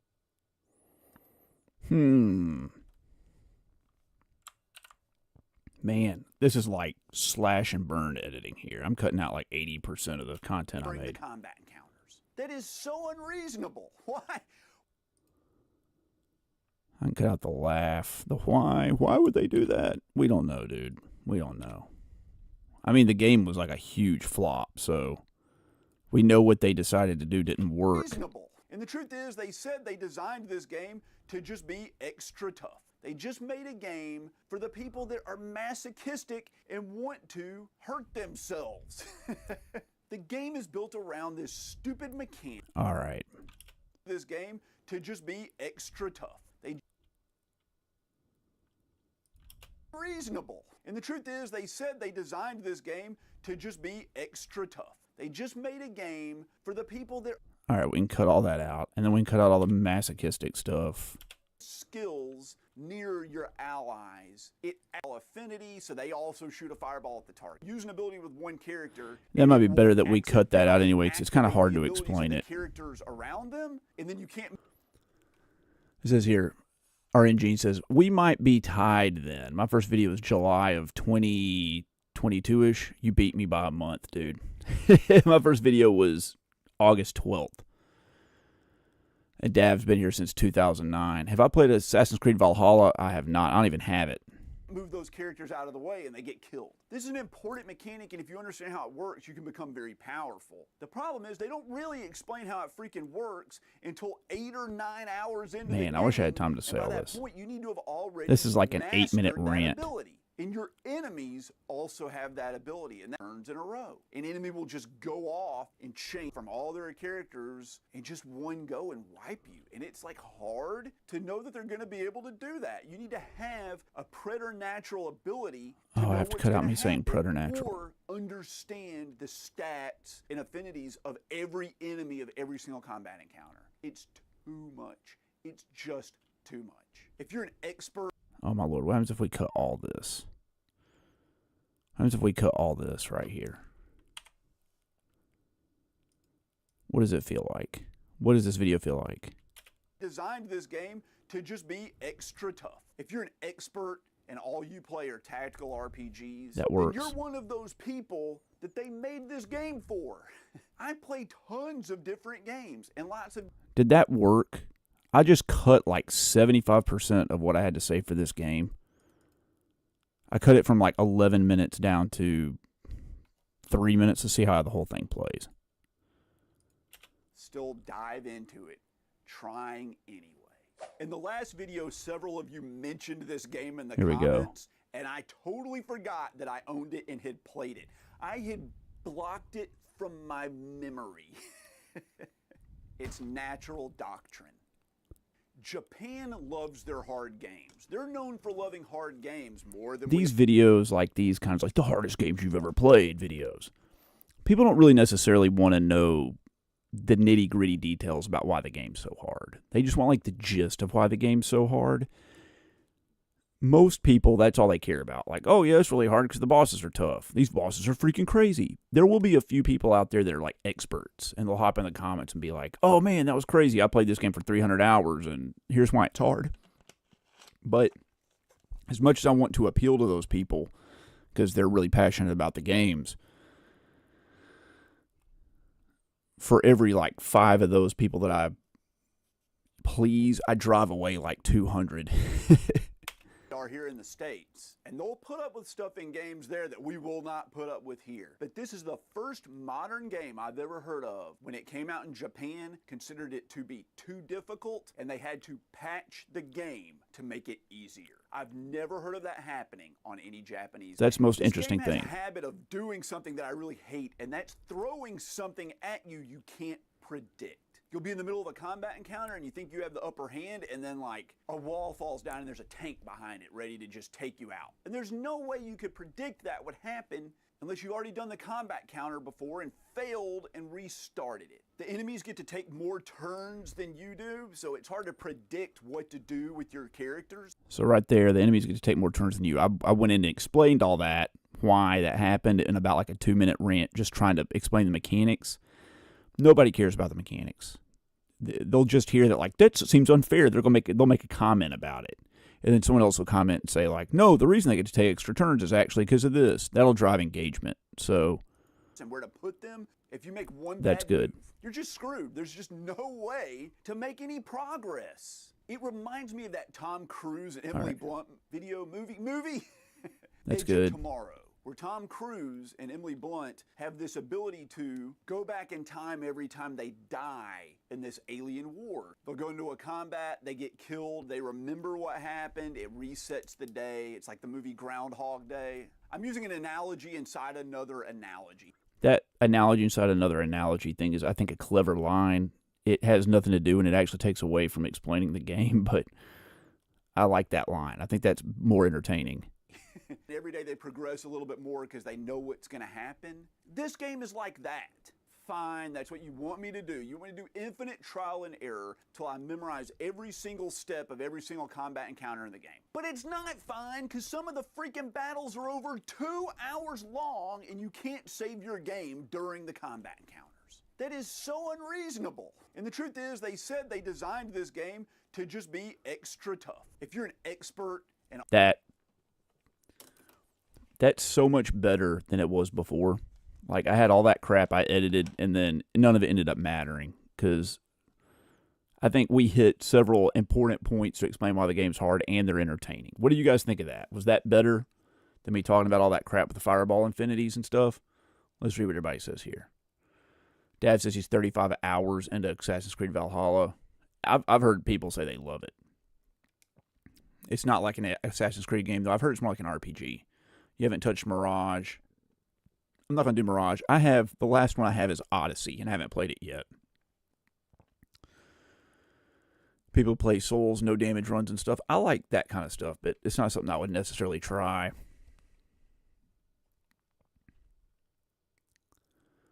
I'm glad I sound appropriately flabbergasted. That's what I was going for.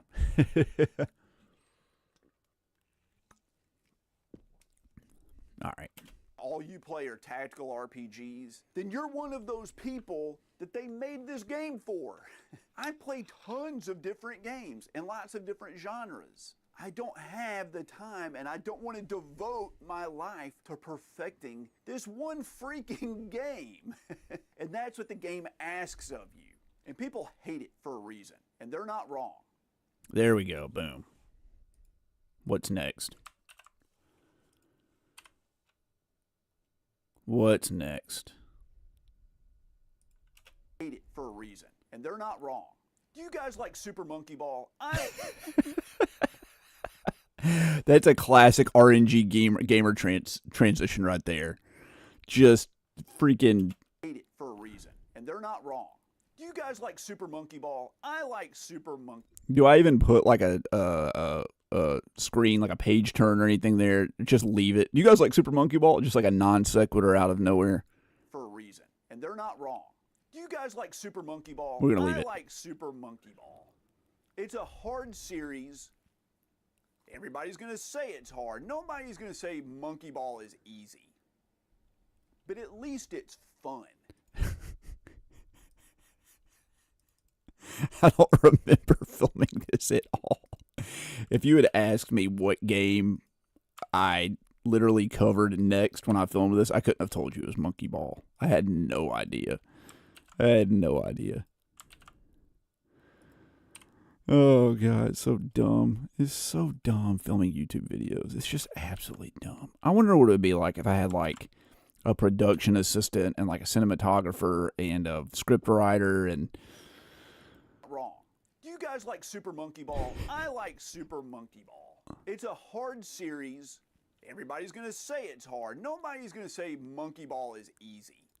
Let's bring this in here. Let's do a zoom in. Zoom in. Maybe this one will be a little bit better. Now, what we do need here that we don't have is some gameplay footage of Super Monkey Ball, which I don't have. So we'll do a zoom here. Let's see what it looks like. You're not wrong. Do you guys like Super Monkey Ball? I like Super Monkey Ball. It's a hard series. Okay. Everybody's going to say it's hard. Nobody's going to say Monkey Ball is... That zoom was too similar to the other one. Let's bring that one out a little bit. It's too on the nose there. Series. Everybody's going to say it's hard. Nobody's going to say Monkey Ball is easy. But at least it's fun. Where am I going with this? Oh, Lord. Okay.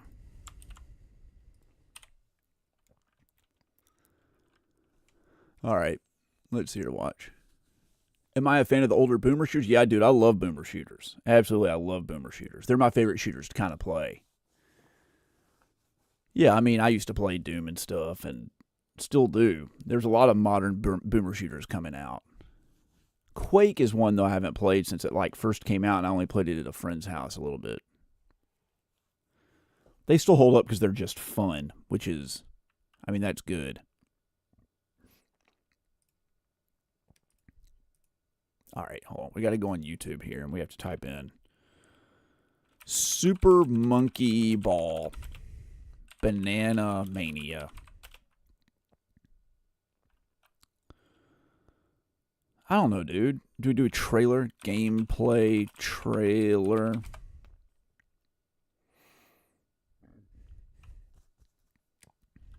There's a full freaking playthrough of it. What I need is like a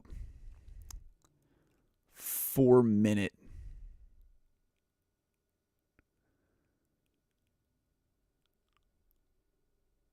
freaking fail compilation. Super Monkey Ball Banana Mania. Let's do speed run. Speed run.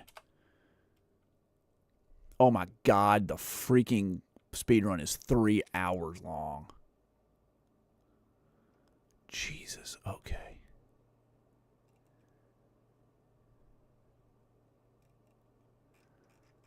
Super Monkey Ball Banana Mania. Playthrough. I spelled playthrough wrong. Oh, man. I don't like the first 15 minutes. What do we have here? Full game. 100%.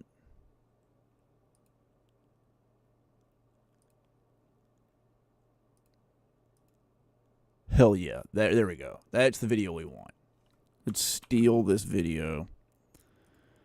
Sorry, buddy. I feel bad, but you can't copyright gameplay footage. You didn't transform the video.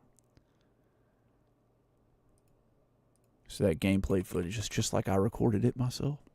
I actually do record all my own gameplay footage when I play the game, but unfortunately this game I played before I had YouTube or a game capture card.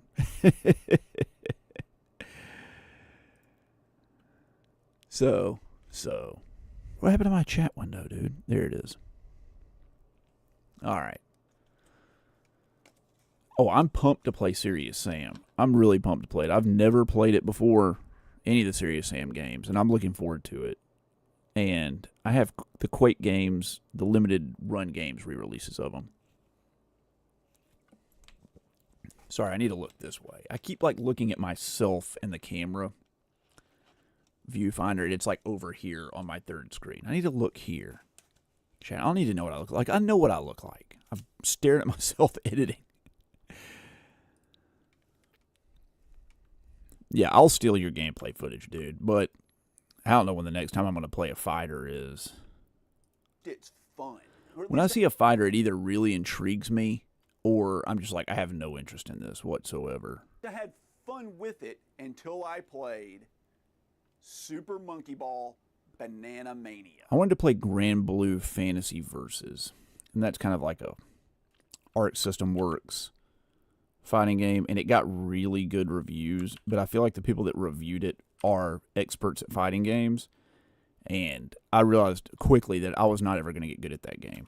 Fun with it until I played Super Monkey Ball Banana Mania on the Nintendo Switch. And that's an important until I played Super Monkey Ball Banana Mania. Until I played Super Monkey Ball Banana Mania on the Nintendo Switch. All right, hold on.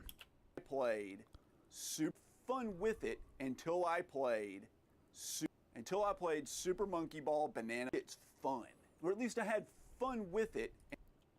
We can cut all that out. We can go right here. It's fun until I played Super Monkey Ball Banana Mania on the Nintendo Switch. Now that right there, I got just the thing for it. We're going to go over here. We have our, where's this? Bring this in here. We need to find where Super Monkey Ball is in this flip. There it is.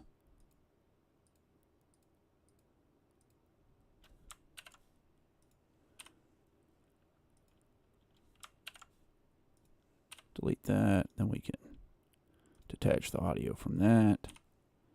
I'm going to drag this bad boy over to here. It's fun until I played Super Monkey Ball Banana Mania on the Nintendo Switch. Let's back it up. We want like the right about there. That looks good. Bring that down there. And you know what we need? We need a sound effect. Let's copy one from earlier. And we have to find the exact pixel or the exact frame where this thing hits the table. Let's find it here. So we're going to nudge it on over.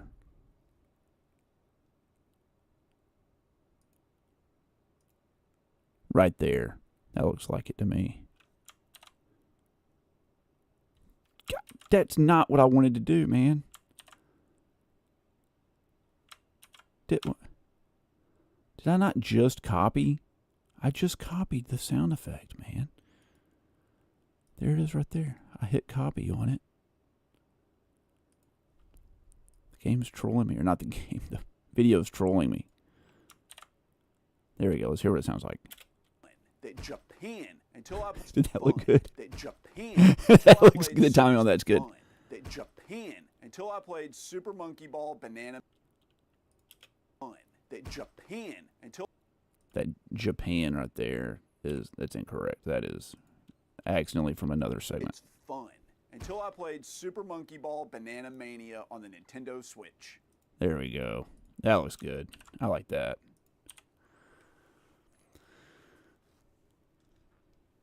Let's see here. Oh, my Lord. All right, hold on. Time up. Well, I got to scroll up. You've been playing Mortal Kombat 2? BlazBlue. Yeah, I played BlazBlue. Not BlazBlue. Grand Blue Fantasy, dude. This game. Where is it? Grand Blue Fantasy versus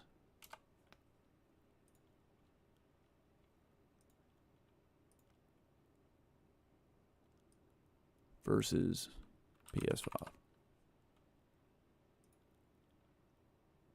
Is this it? That's not it. Not, man, I know there's a freaking...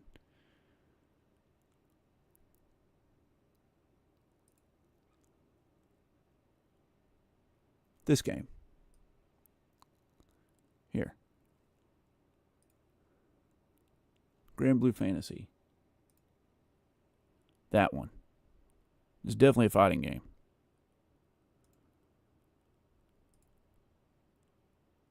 It's definitely a one-on-one fighter. This game's supposed to be fantastic, except, like, I mean, I wanted to get it, but everybody said it was fantastic, but that, like, it was just nightmarishly deep in terms of its mechanics, and I didn't know that I could handle that. Fun. Until I played Super Monkey Ball Banana Mania on the Nintendo Switch. It looks like a lot of Guilty Gear type stuff, a lot of cancels and things like that. No, I want to play Street Fighter 6, but I don't like the online component of it. I'm going to wait till they come out with one of the mini Ultimate Editions and then get it.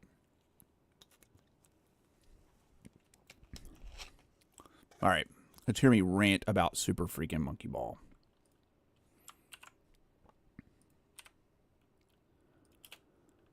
So this is like a pseudo remake, mashup, greatest hits version of the first two Monkey Ball games that came out on the GameCube, and I guess they came out on the PlayStation 2. I guess that's true. I mean, I said it, it has to be true, right? It has to be true. I wouldn't say anything that isn't true, not on purpose. Remake, mashup, greatest hits 2. But I played them on the GameCube. Don't need to say Took that. like the best levels, they mashed them all up together. There's like, I don't know, 140 of them or something like that. Don't need, who cares? And it's supposed to be on the modern systems. It's on the Switch. Who cares? You can take it with you. Who cares? Now, if you've never played Monkey Ball before, Maybe important. I don't really know of anything quite like it. You are a monkey in a ball. Let's cut right there. Maybe that makes sense. Now, if you've never played Monkey Ball before, I don't really know of anything quite like it. You are a monkey in a ball, and you don't move.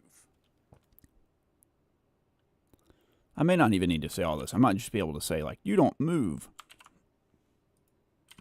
But, who knows? I don't really know of anything quite like it. You are a monkey in a ball, and you don't move. You tilt the world or the stage below the monkey, and then gravity and inertia is what moves the ball. That's, yeah, I think that sums it up. I don't know how else you would describe Super Monkey Ball. Did you guys ever play with any of those, like, wooden labyrinth toys when you were little that had the two knobs and you would tilt the platform to work through the stage? I loved those things. I'm sure they're still around.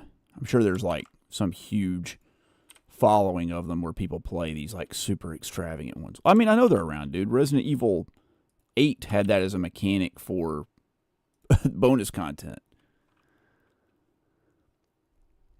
Do I keep my old consoles hooked up to a CRT? I'm tempted to play older games on original hardware. Yeah, I mean, I play all my stuff on original hardware, and I do play it on a CRT, but I don't hook them up all at once anymore. I used to do that, but with kids, they, like, get back there, and they step on the cords, and they unplug crap, and they mess with stuff, and it's a fire hazard, and I had, like, I don't know, dude, 30 systems all hooked up at once, and every time I would go to play a game, like, finding the correct input and the correct thing on the switcher, and there was always some sort of issue. It just became too much. So what I did is I disconnected all my consoles, and I put them in a cabinet. You can see all this on my game room tour, by the way, one of my couple of game room tours. But I put them in a cabinet, and when I want to play a game, I just pull out a console and hook it up. There's nothing to it. It takes less time than fiddling around with all the cables and crap, trying to figure out what's wrong. Like my PlayStation 2 is sitting right here that I was using to play Silent Hill 2, and now I'm playing Shadow Hearts on it. I don't really know of anything quite like it. You are a monkey in a ball, and you don't move.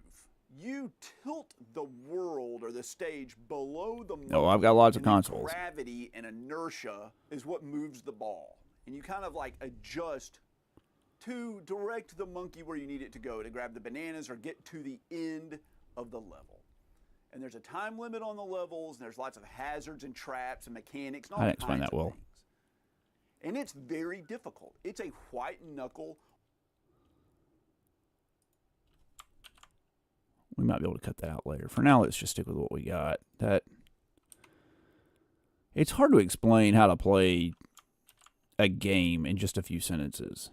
Monkey Ball seems simple, but it's hard to convey the sheer intensity of it just without ever having seen it. But you got to remember, people can see the gameplay footage. I've got the gameplay footage playing below this clip. To the end of the level. And there's a time limit on the levels, and there's lots of hazards and traps and mechanics and all kinds of things. And it's very difficult. It's a white knuckle, ultra precision game. It's very difficult. I don't need to say it's very difficult. That's the name of the video. People know it's difficult. I can just say it's a white knuckle precision game. It's a white knuckle, ultra. I can cut out that breath right there.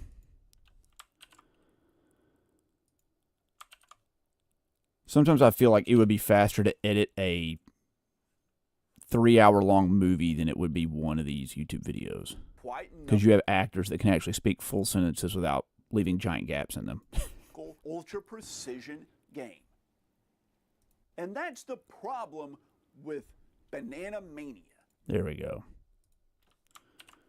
We set up the context of what Monkey Ball is like and why Nintendo let us down. Yeah, dude, sweating in a suit. You're not kidding. You're not kidding, man. It wasn't a suit. It was a flippin' tuxedo.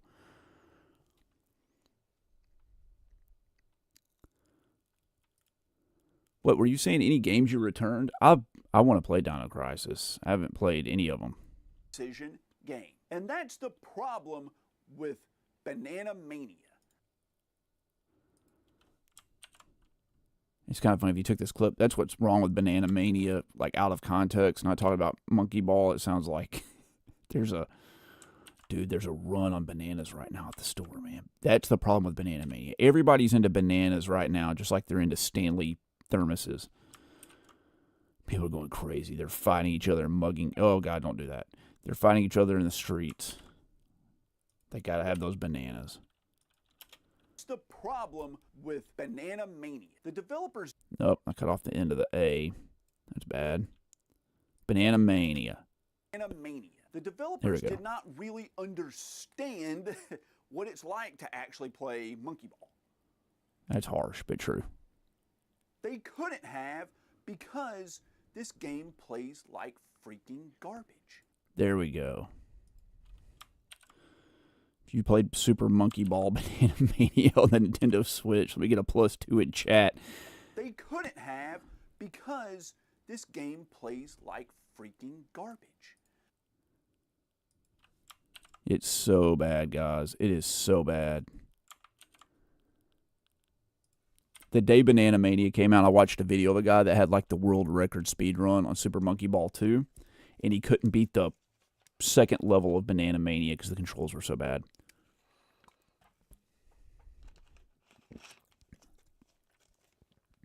I think I have the first Dino Crisis. I don't have the second one, though. I'm going to try them. Have because this game plays like freaking garbage.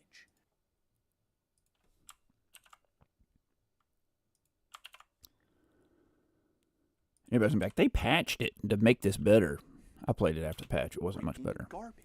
They remade it, and they didn't really understand how the physics of the game worked. That's absolutely 100% true. But we might need to cut that out because the real problem is coming up later, and that's with the camera. Physics of the game worked because it doesn't feel right on the Switch. That's very true.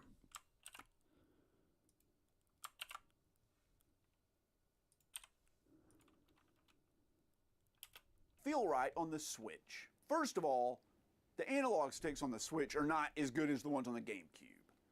The dead zone in the center of the stick on the Switch is too small. And it's really difficult to kind of stay in place on the Switch without veering left or right. I think it's important to say, but I said it kind of awkwardly. Just cut it down. This video is down to 46 minutes. I think we're going to hit our 35-minute mark. That would be really good.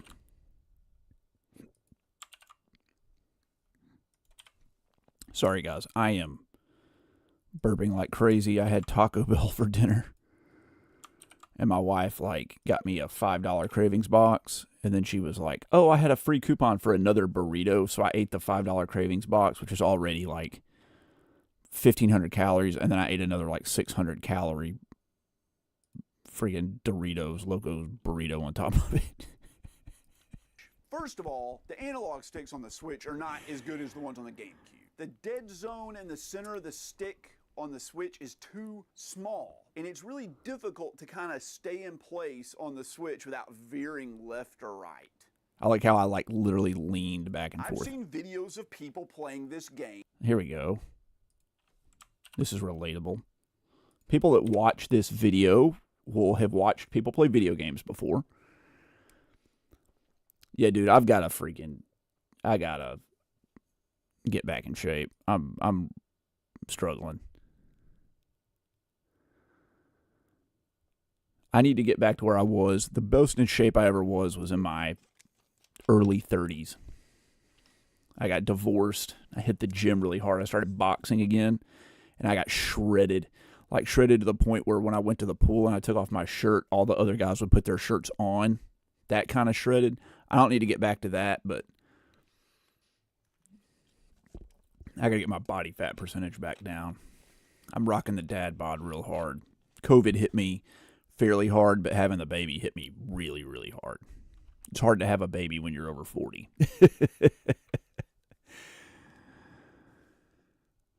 Let's see here. Taco Bell is great, but not the same after they discontinued the quesarito. I did like the quesarito.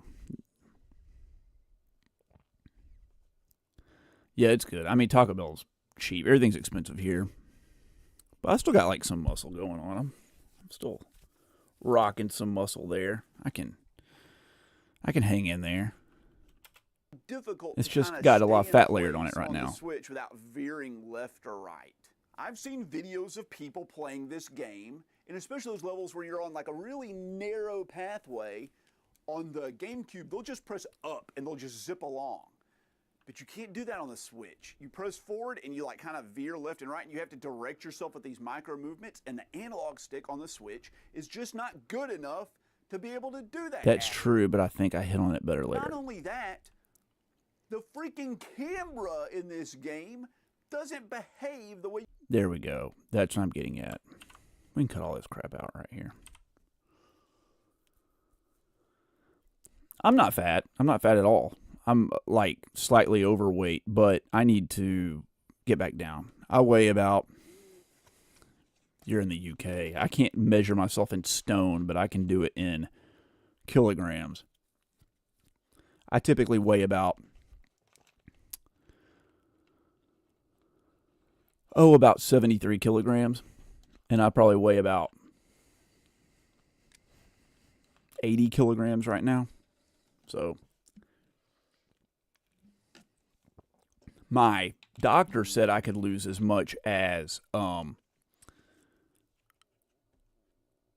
22 kilograms, which is like over 50 pounds. That would put me down to, you know, like 125 pounds, which is very thin. Left or right. The freaking camera in this game doesn't behave the way you want to. It has a mind of its own.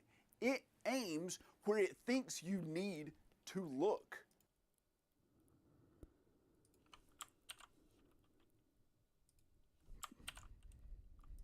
One of the reasons I need to get better in shape, not only just because I want to be healthier, but it's important to me that I look really stellar naked.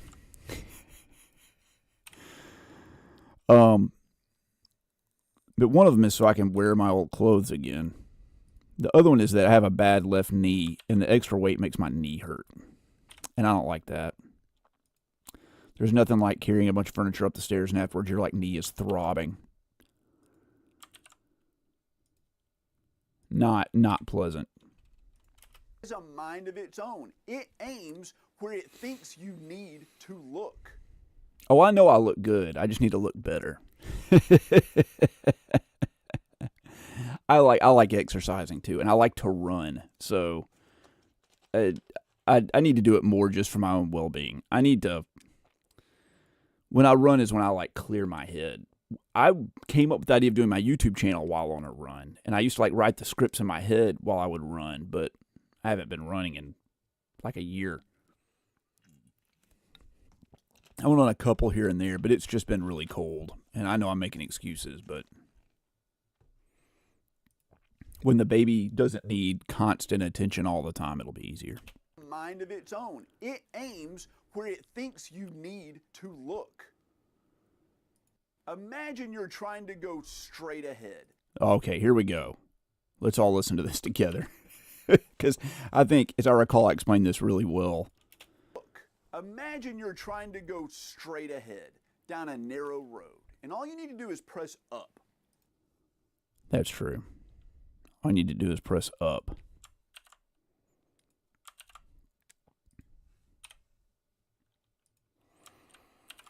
Sorry, I'm editing as I'm going along. All you need to do is press up. On the GameCube, you just press up, and the camera stays behind you. You can see down the road at what you're looking at. You can see what you're looking at? Man, that's crazy. How insightful, you freaking dumbass. Why would I say that? What I should say is you can see where you're trying to go, not see what you're looking at. But you got to leave it in. I can't cut that part out. Oh, God. Okay. I can use more profanity in this stream because I'm going to delete it after I'm done.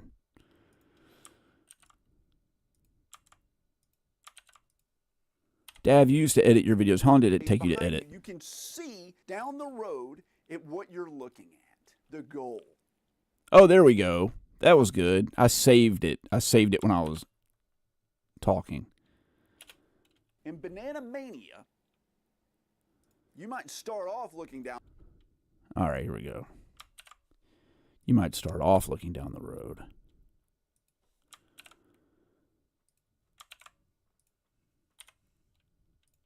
Mania, you might start off looking down the road where you're going to go, but as you're moving, the camera will start to lift above you or slightly askew to the top right to give a more cinematic view. But here's the problem. The controls change in reference to where the camera's going. There you go. That's why the game flipping sucks. It's like having analog stick drift. That's what I wanted to say. It was like having analog stick drift all the time. You're constantly fighting against the camera.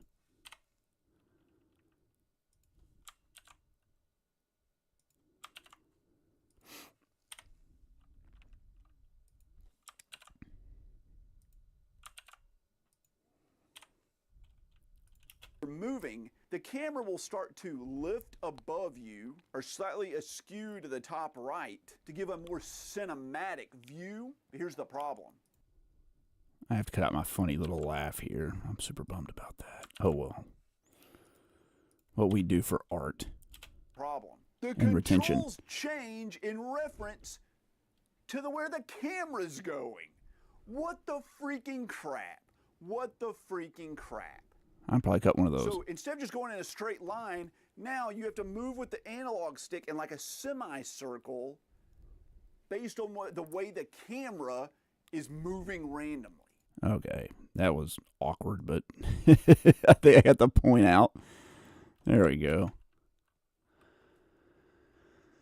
You're 5'11". That's what I am. I'm 5'11".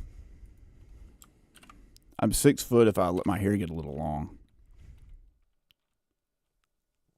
You write your scripts in a Google Doc?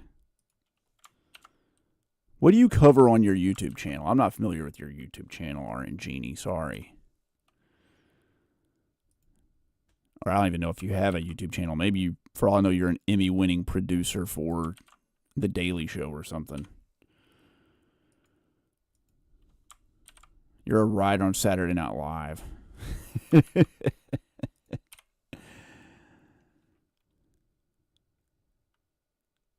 It took you about 2 hours to edit a video. Man, what a life. Yours is all just gameplay, though. I mean, you used to do some commentary, right, Dav? We're just gonna cut. We're just gonna go crazy here, cutting these spots. We're just gonna go all the way out to the end if we can. What are we down? We're down to 45:53. Oh man, if I can get it down. If I can get it down another 10 minutes, holy crap. Life is but a dream.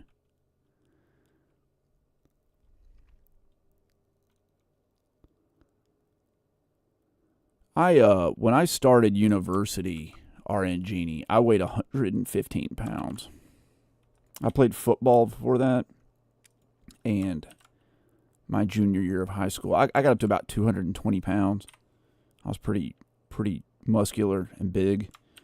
But I was like 17, and then when I went to university, I wasn't playing football anymore and wasn't eating, but my metabolism was still really high, and I lost like 105 pounds probably in the first year. I was also like super depressed and broke and poor and borderline homeless, so I just wasn't eating. I moved from my house down in the South up to Boston, so Actually play monkey ball. and I lost, like I said, about 100 pounds, and I did not look good. Instead of just going in a But I soon after got a job and was able to eat again. So straight line, now you have to move with the analog stick in like a I got up to about, for most of college, I probably weighed about 135, and then I started working out more, and I went up to about 150, and then after I got divorced, I put on about 20 pounds of muscle. like a semicircle based on the way the camera is moving randomly. And you don't know how. Wait, I cut off randomly. And you don't Yeah. randomly. And you don't That was too long. Where are we? There we go. Right there, maybe. randomly. And you don't know how it's going to move. You can't predict it. You have to react to it. And in a game that's as pinpoint precise as Super Monkey Ball, that's too hard to do. There we go.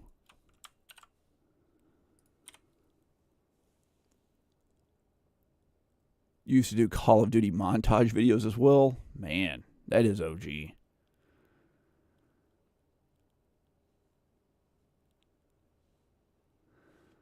Man, if you want to know anything about sound, I'm pretty good with sound, RNGenie. I have a history in like doing session work in recording studios, so I'm usually pretty decent when it comes to sound. Precise as Super Monkey Ball, that's too hard to do. If you look right here, I've already done it, but I have a equalizer on. Here's what my equalizer looks like. This is my voice enhancement.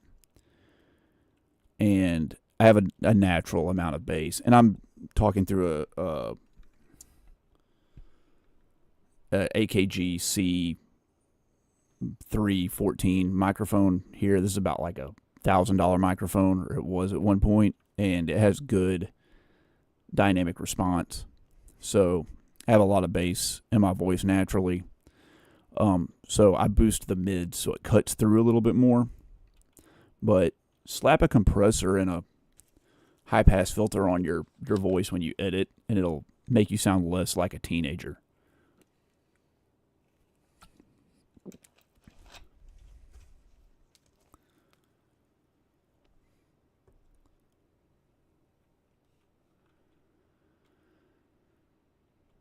You certainly sound young. How old are you, if you don't mind my asking? The most controversial games. Does he have a video called The Most Controversial Games on his channel? Because if he does, I'm going to watch that crap. I'll go check it out after I'm done tonight. In a game that's as pinpoint precise as Super Monkey Ball, that's too hard to do. It's like the people that developed this game never played a Monkey Ball game before. Already it's said like that. They took it as like a casual, fun experience instead of the hardcore gaming experience that it is. I kind of like that statement. I don't want to lose that, but I might have to. It's like the people that developed this game never played a Monkey Ball game before. It's like they took it as like a casual, fun experience instead of the hardcore gaming experience that it is. I know the aesthetics don't look like it is, but I don't really know of another game that... Voices are weird, man. I think about voices a lot. I have a lower voice when I speak. But typically, most of my life, I sang first tenor in the choir. So I sang really high with a high falsetto voice because I was able to do it. But I could also sing bass if I had to, and anywhere in between. But the frequencies your voice puts out is a lot different than just the pitch at which you're speaking. So something like an E, like you're singing like a low E. This would be the lowest note on a guitar. E. Someone can sing that note and it not sound very low, even though it's a very low note that most singers can't even sing. A good example is Barry White.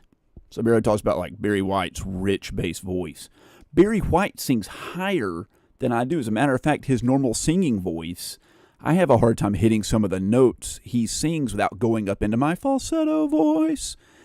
And the reason his voice sounds so low isn't that he's singing really low notes. He does sing low notes, but he typically doesn't sing low notes. He just has a big, low, bassy, boomy voice. And there are other singers like Adam Levine from Maroon 5. He's not actually singing that high a lot of the time, but he has a lot of like treble in his voice, so it feels like it's really high. So being aware of that stuff and how it works with the sound that you're doing, it makes a big difference. So like I'm going to add music to all this after I'm done, and I will cut the music. So I'm boosting here in these mid frequencies at like 2 kilohertz and like 250 hertz. On the music I add to this, I will lower those frequencies so that my voice projects in a frequency range that doesn't clash with the frequency range of the music.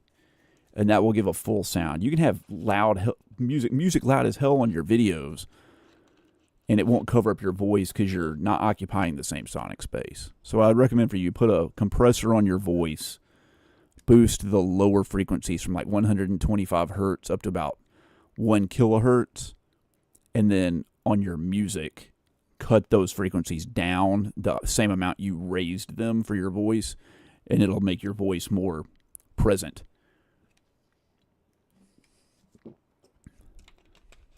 You're welcome.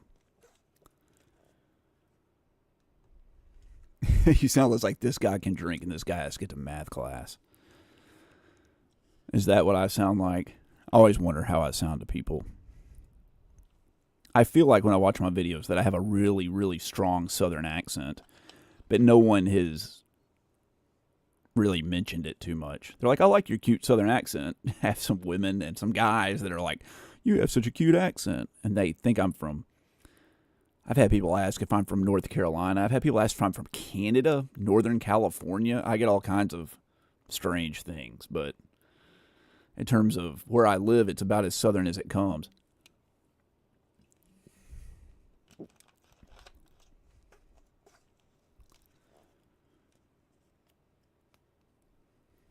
Yeah, dude, that boob joke was hilarious in that video. I really like that one. Game that's as pinpoint precise as Super Monkey Ball, that's too hard to do. I watched that video. Normally I It's listen like to them a lot. In the car, I'll like, while I'm stuck in traffic, I'll prop my phone up down by the gear shift. And then like when I'm sitting there at red lights, I'll glance down at it. And the whole time on the way to work, it's just like, ah, boom, ah, roar, like just punching sound effects and music. It's like the people that But built this one I game actually never watched. played a monkey ball It looked intriguing. It's like they took it as like a casual, fun experience instead of the hardcore gaming experience that it is. Mm-hmm.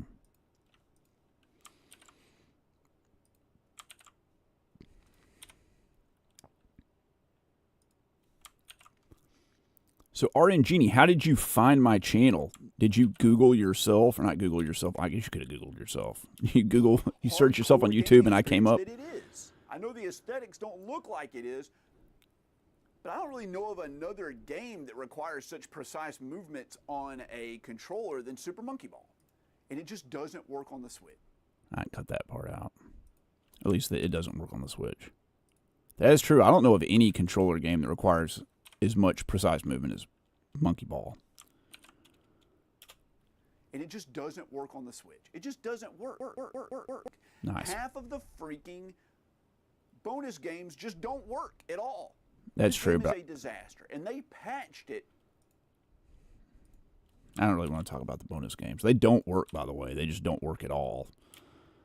But that's off the point. For Monkey Ball, this game is a disaster, and they patched it later to make it better.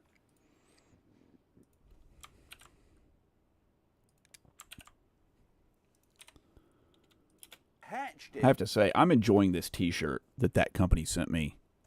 I'm looking forward to doing the sponsored video for it, because I'll never sponsor anything or let them be a sponsor of anything I don't think is like a good product that I wouldn't use myself. But I have a real freaking issue with shirts. I'm like, every time I buy a shirt, I'm really upset. And one of the problems I have with shirts is that all modern T-shirts are too short. They don't come down far enough. Like, they stop like an inch above my waist. But these, they come like way down. Like, they come down past my pockets, which I love. So I can like tuck them in if I have to. Or if I'm like reaching up above my head, my shirt doesn't raise up above my navel. Disaster. And they patched it later to make it better, but it's just not good enough. It is just not good enough. So I'm pumped about having my first sponsorship deal. I probably won't make any money off of it, but I did get like $80 worth of free shirts, so that was worth it. Make it better, but it's just not good enough. It is just not good enough. I've seen videos of people that are like, I'm not a dirty seller. I don't care really about the money at all, but I do care about having decent shirts. And if I think I can share it with somebody and like they'll find a good shirt and it helps the channel, I'll do it. But I turned down a Temu sponsorship deal that they sent me, and they were going to give me like $800 just to mention them in the first minute of the video. And I was like, absolutely freaking not, dude. Temu's like slave labor. Like, I hear so many bad things about Temu. So no Temu. There's another company that wanted to sponsor me to review their video capture card thing that, like, it was mainly designed to rip, like, Blu-rays, and I wasn't going to do that either. to make it better, but it's just not good enough. It is just not good enough. But, like, $85 worth of shirts, heck yeah, dude. Make it better, but it's just not good enough. It is just not good enough. They're not paying me any money. Like, it's one of those, like, I put the link in my description, and if anybody buys a shirt, I get like $1 or $2. I've seen videos of people that are like world record holders or world record holder contenders on Super Monkey Ball 2 that can't beat early stages on Banana Mania because the physics don't make any freaking sense. But if the shirts had, like, sucked that they sent them to me, I told them, like, if I don't like the shirts, I'll send them back to on you. Super Monkey Ball 2, But they've been be good. Early stages on Banana Mania because the physics don't make any freaking sense, and they're impossible to get through. I shouldn't say Don't that. make any freaking sense. It's not impossible to get through. I mean, I've seen, obviously, people speed run the game with no mistakes. You can probably cut that last statement. There we go. Playing it was a disaster. It's one of the hardest and most frustrating experiences I have ever had. That is true. That is not a lie there. I got really upset playing it. My daughter started crying. It's one of the hardest and most frustrating experiences I have ever had. One level in particular, you go down a huge ramp. You go up another ramp, and there's a column in the center of the level. I don't know if I need to talk about this or not. And at the top of the column, we'll say this is a column, here's a platform. You have to go up and just land on the platform. Simple enough. Every time you ramp up into the air, I could not get the camera to look down to see where the platform was. It's the equivalent to if you were jumping on a trampoline and you were only looking directly up and you had to jump off the trampoline and land on a chair 10 feet away, but you never got to look at the chair. You have to just jump looking at the sky, predict where the chair is, and blindly jump out and hope that you land on the chair. But also the chair is on a merry-go-round and you don't know where it's going to be because it's spinning underneath you. What the crap? What the I like that actual story, but I crap? think it might be too much. Monkey Ball is fun.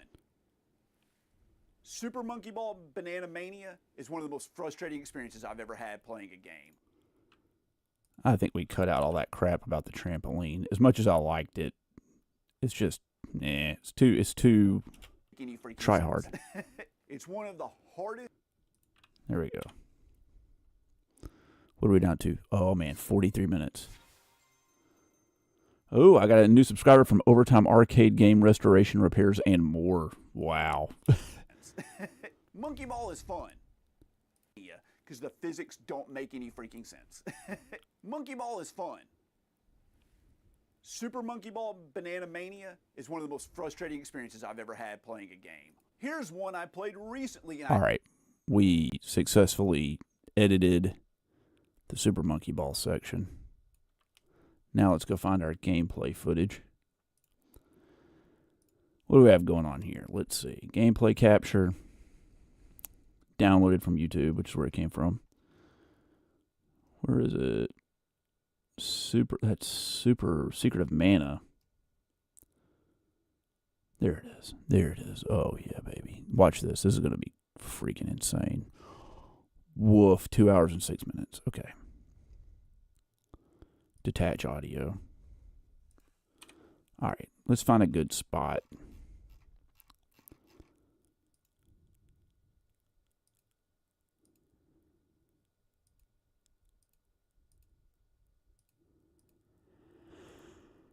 We want like a good kind of section to just describe what Monkey Ball is like for the uninitiated that have no idea what Monkey Ball is at the beginning. So you just get a gist of what it feels like to play Super Monkey Ball. Back this way out. Ooh, look at those edits. Holy crap, man. That's so much. Well, this looks small in comparison. That's what she said. Because the physics don't make any freaking sense. Monkey Ball is fun. There we go. That's Monkey Ball is fun is where we cut to. Stages on Banana Mania because the physics don't make sense. All right, right here. That's it. I'm going to take this. We're going to move all this way back to here. Oh my God, it's so much. Oh my God, come on. Oh, now I can't I should zoom out, but I can't because I'm like holding down the left mouse button and rolling with the wheel. Oh my God, there it is. Okay, finally. All right. Let's put me up in the corner. There we go. That looks good. Let's zoom this in or fade this in. Here we go. This is how it's going to play out. Monkey Ball is easy, but at least it's fun. Until I played Super Monkey Ball Banana Mania on the Nintendo Switch. So this is like a pseudo remake. Now, if you've never played Monkey Ball before, I don't really know of anything quite like it. I cut out Monkey Ball before. I don't really know pseudo remake. Now, if you've never I cut out the part about it being like the first 2 GameCube games. Why did I do that? remake. Now, if you've never played Monkey Greatest Ball Hits version, I don't really know of anything quite like it. Okay, hold on. I made a mistake somewhere. Let's see here. Oh, no, that's too far. Let's grab this and move all this down here. And then this goes over here. Right there. And what did I do here? Mash up Greatest Hits version of the first 2 Monkey Ball games. Okay. That got cut somehow. I don't know how I did that. Of the first 2 Monkey Ball games that came out. Oh, I cut out the... They came out on the PlayStation 2 and the GameCube. We just need to say the first 2 Monkey Ball games. Came out. Oh, crap. I hit the wrong button. Okay, let's see here. I'm catch up on chat. I mean, yeah, there's one thing to like buy something from Temu, and then there's something to like endorse them and their bad business practices. Apparently, they make companies sell stuff for them, and then they'll discount it and not pay the company. And the company is like, hey, you are not paying me for the products that I'm selling on your website. And they're like, well, if you complain, we'll just make sure no one will let you sell your stuff again. So just deal with it. What, keep what in? Sorry, I missed it, Dav. What was the thing you wanted me to keep in? Sorry. Monkey Ball games that came out.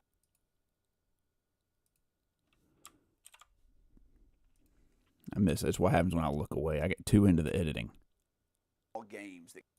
Games that. I need to cut out the that. Where's that? There's that right there.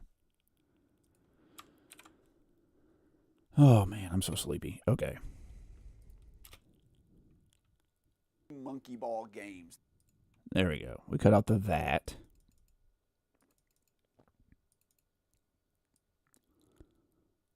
Let's grab our whole little spiel here and drag it back over here.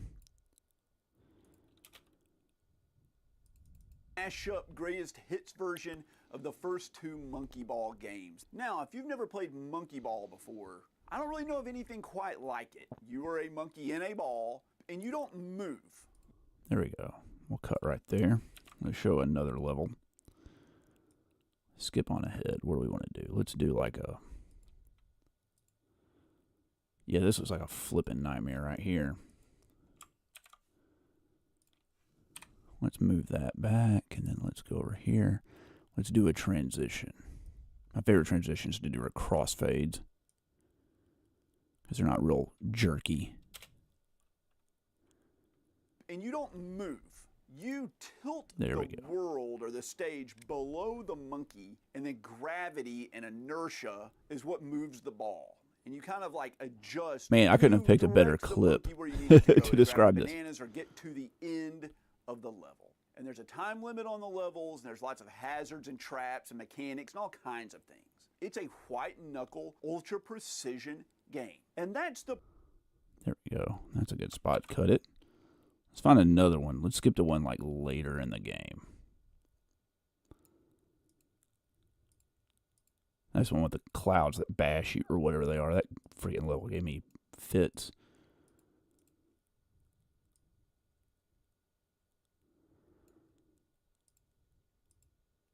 Oh, yeah, baby. Oh, yeah, baby. Let's do this one. Seeing like the later Monkey Ball stages is always so harrowing. I like get nervous for the player just looking at it. There we go. There we go. Oh, the trampoline stuff. Yeah, Mercury Silius, I'm still freaking at it. I've only made it through one game. Editing one game in this video since you left. We finished Natural Doctrine, and now we're on a Super Monkey Ball. Ultra precision game. And that's the problem with Banana Mania. The developers did not really understand what it's like to actually play Monkey Ball. They couldn't have, because this game plays like freaking garbage. They remade it, and they didn't really understand how the physics of the game worked, because it doesn't feel right on the Switch. First of all, the analog... All right, that's good. Let's do another cut there. And let's just zip on over here. Let's find another one with more color. There we go. Oh, God, I remember this.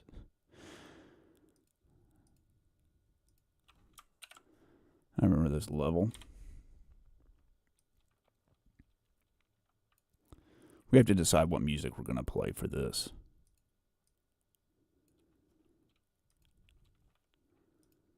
RNG Genie, are you still in chat? Because it doesn't feel right on the Switch. First of all, the analog sticks on the Switch are not as good as the ones on the GameCube. The dead zone in the center of the stick on the Switch is too small, and it's really difficult to kind of... All right, here, I'm going to show you what I was talking about with the sound.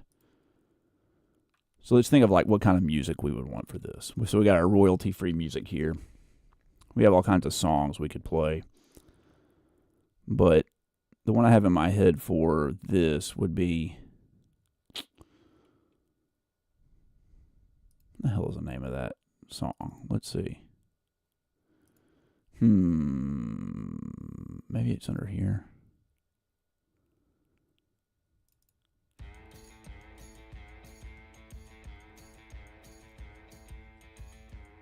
That sounds like a good Monkey Ball song. Now, if I just plug this right into the damn video, that's going to be a disaster. So you want to always do a J cut or an L cut here. So like, don't ever start your music right at the start of a clip. Like, put it a half beat ahead. So it's going to work like this. Banana Mania on the Nintendo Switch. Oh, God. Sorry, that was a little too early right here. I want to start right there. There we go. Now listen how loud the music is compared to my voice. On the Nintendo Switch. So this is like a pseudo remake, mashup, greatest hits version. So you can't like hear me? Monkey Ball games. It's because my voice is tripping over the frequencies of the music. Now, this music is too loud, but I can click on this, and I go to this equalizer, and I can go to cut for voiceover, and you can see I've cut out these center frequencies, which is, if I do voice enhancement, you can see where I boosted these frequencies for my voice. I cut them out for this. Now listen. So this is like a pseudo remake, mashup, greatest. Even though the music's like 4 times louder than my voice. Now, if you've never played Monkey Ball before, I don't really know of anything quite like it. You are a monkey in a ball, and you don't move. You can still hear me talk, which is the most important thing. Now, YouTube compresses the ever-living crap out of everything, so it's going to adjust the volume as much as it wants to, but typically 20% is fairly good for a sound under your voice. So let's hear how it sounds now. So this is like a pseudo remake, mashup, greatest hits version of the first 2 Monkey Ball games. Now, if you've never played Monkey Ball before, I don't really know of anything quite like it. You are a monkey. Now, that's really quiet to me, and it sounds really quiet on my headphones. But because YouTube will do compression, I don't typically compress my stuff before YouTube because it can get too squashed. YouTube will bring the volume of my voice down, and they'll bring the sound of the music up closer together. Usually they'll bring my voice down 20%, which will put me at 80%, and then they'll put the music up another 20%, so it'll be at about like 25%. So I should be about, 3 times louder than the music. Switch. So this is like a pseudo. But even if I bring this up to like 30% or something, 25%, we can try that. Switch. So this is like a pseudo remake, mashup, greatest hits version of the first 2 Monkey Ball games. Sounds pretty good. Anyway, that's what I was talking about earlier. And that'll help out with any sound you have if you want to get music going. That's one of the trickiest things to do. People always talk about like things that'll drive listeners away. One of them is bad audio balance. No, I'm not using CapCut. I'm using OBS to to stream this. Hey, Crazy Gamer, how's it going? No, I didn't play it on the Switch GameCube controller. I played it on the freaking Joy-Cons in handheld mode, and it was a flippin' nightmare. All right, good night, Dav, man. Thanks for coming to hang out. Can you use OBS to stream even if you don't have fast Wi-Fi? I don't know that OBS matters that much. It does some compression when it outputs stuff, but I think OBS would probably actually help stream using a lot of other software. Most software will put out like a full 1080p video, and OBS does compress it to make it better for streaming. So I'm not using Wi-Fi. I'm hardwired into a router.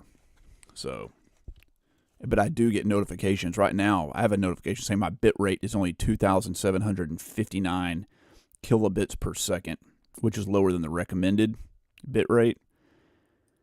And they recommend 6,800 kilobits per second, which is, I mean, I don't know how. I have fast internet and I'm hardwired, so. They remade it, and they didn't really on the Switch. First of all, the analog. I'm going to bring this back down to 20%, though. Right on the. Where am I? Kind of stay in place on the Switch without veering left or right. The freaking there we go. That lined up on perfectly. The Switch is too small, and it's really difficult to kind of stay in place on the Switch without veering left or right. The freaking camera in this game doesn't behave the way you want. Right when that guy, right when I said that, that guy fell off. Mind of its own. It aims where it thinks you need to look. Imagine you're trying to go straight ahead down a narrow road, and all you need to do is press up. On the GameCube, you just press up, and the camera stays behind you. You can see down the road at what you're looking at, the goal. Man, that was good timing. All right, now while our music ended, so we have the option: do we want to keep with the same song or friggin' add a different song? Let's stick with the same song we got. I'm going to find the last beat of the music, and I'm going to just paste the same thing right here. Let's see if it works. All you do is press up. On the GameCube, you just press up, and the camera. That's weird. That's awkward. I don't like that. Down a narrow road, and all you need to do is press up. On the GameCube, you just press. So hold on, let's find the beat here. Mind of its own. It aims 3, 4, where it thinks 1, you need 2, to look. 3, 4. Imagine you're 1, trying to go 2, straight 3, ahead 4, down a narrow 1, road, 2, and all you need to do 3, is press 4. Right here is beat 1. That's beat 1. Let's fade out there. Then we can put beat 1 of this right there. That's why it felt weird, is because the song doesn't end on beat 4. So we're putting beat 4 where beat 1 was before, which is a no-no. They gave us a 3/4 bar. Straight ahead down a narrow road, and all you need to do is press up. On the GameCube, you just press up, and the camera stays behind you. All right, we can do a fade in here on the music. Press up. On the GameCube, you just press up, and the camera stays behind. That's good. No one's going to notice that. GameCube, you just press up, and the camera stays behind you. You can see down the road at what you're looking at, the goal. And beneath. All right. Is a router better than having Wi-Fi? I mean, your Wi-Fi uses a router, but I'm plugged straight into it using an Ethernet cable. So this computer is not connected to the internet using Wi-Fi. It is connected using a hard wired connection, like you're plugged into a network. Let's find a really tough level to show. just so people get the full experience of what it's like to be really pissed at Super Monkey Ball. There we go. We can probably even go later than that. Let's delete this and see. Oh yeah, look at this crap. Oh yeah, I remember this level. This is awful. This is truly the worst of all possible worlds here.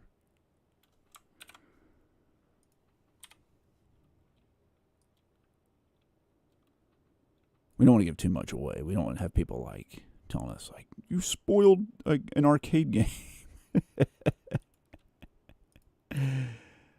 Is behind you. You can see down the No, road. man, I don't use an emulator to play any games.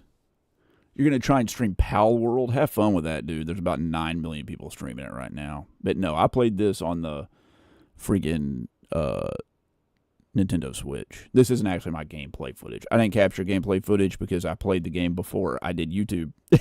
So I stole this gameplay footage off of YouTube.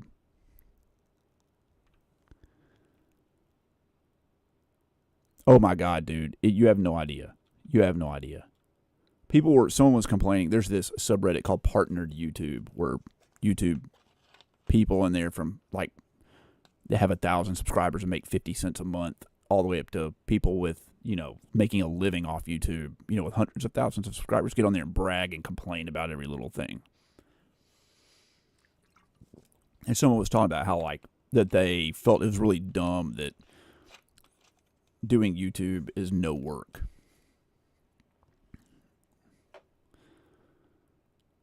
Freaking doing YouTube might be minimal work, but editing a video is super work. I do Alzheimer's research, like really tedious, hard scientific research, brain-crushing kind of stuff. And editing a video is harder work than that. What you're looking. I mean, it is so involved. Like earlier, I was debating every single word, every syllable of every word. Like the goal in Banana Mania, you might start off. This is worth the easy part right now, dude. But as you're moving, the camera will start to lift up. I already edited all the stuff I said. I'm just putting gameplay footage to it. Like when you have to go through and edit what you said, I'm like, we're going to zoom in with the camera 5% here to slightly draw in the viewer. It's to lift above you or what was I behind talking about? you. You can see down the road at what you're looking at. The goal. In Banana Mania, you might start off looking down the road where you're going to go, but as you're moving, the camera will start to lift above you or slightly askew to the top right to give a more cinematic view. But here's the problem. The controls change in reference to where the camera's going. What the freaking crap? I don't know, like if I like that map we did here. Let's see if we can find one that's more interesting. I want one of the ones with like a little pathway, like a narrow ledge. That's what I'm looking for. There we go. That's what we're talking about right here. Oh yeah, baby. This is what I'm talking about. Narrow ledges. No, dude, editing is no joke. It is. The goal. The problem is, if I hired an editor to go as deep into YouTube as I edit, we're talking like $100 to $200 an hour. They could probably edit a video twice as fast as me. So, I mean, we're talking $1,000 a video. I've barely made $8,000 on YouTube total ever. So, $1,000 a video is a bit much. At what you're looking at, the goal. In Banana Mania, you might start off looking down the road where you're going to go, but as you're moving, the camera will start to lift above you or slightly askew to the top right to give a more cinematic view. But here's the problem. Right there, that's a good spot. You're a chemist? Dude, that's amazing. I have an undergraduate degree in chemistry. One of my 3 undergraduate degrees. My favorite piece of equipment we talking about my favorite or just like the most interesting one? Because they're two different ones. We have a really fancy piece of equipment made by a company called Contra. It's called their Isomoa system, and it uses light refractory to find as little as 1 microliter, or biomarkers in as little as 1 microliter of a sample. So you can take 1 microliter of spinal fluid, which is really, really low, and it can find biomarkers of various diseases in there, which before you might have needed like 10 milliliters or something. The controls change in reference to where the camera's going. What the freaking crap? What the freaking crap? So instead of just going in a straight... You only pay $20 an hour for an editor? Man, that's pretty good. I know some of the other guys like Retro Wolf and Arkansas Picker, they pay maybe like $50 a video, but their videos are 10 minutes long. Also, I don't know that someone could edit in my style. I think my unique ability of not knowing what I'm doing definitely gives my videos a certain feel. I don't know of any other YouTubers that edit their videos the way that I do. It's really a mix of like happy console gamer and then like all the standard, Arkansas Picker, Retro Wolf, Retro Rick, Phoenix Resale, that kind of thing, but it's mixed with this film editing style that I watch from this YouTube channel my daughter likes called Mariah Elizabeth. She's like a kid YouTuber. She's not a kid, but she makes YouTube videos for kids where she like customizes plushies and stuff. But the way she does her talking head stuff to me is really interesting. So that's how I do my talking head segments. Not as in depth as hers. She makes millions of dollars a year, but change in reference. Let's see here. No, I did play this Crazy Gamer. I played this game, but I played it like, a few years ago. Your longest video took you 16 hours to edit. Yeah, my Atari 50th anniversary celebration took me 220 hours to edit.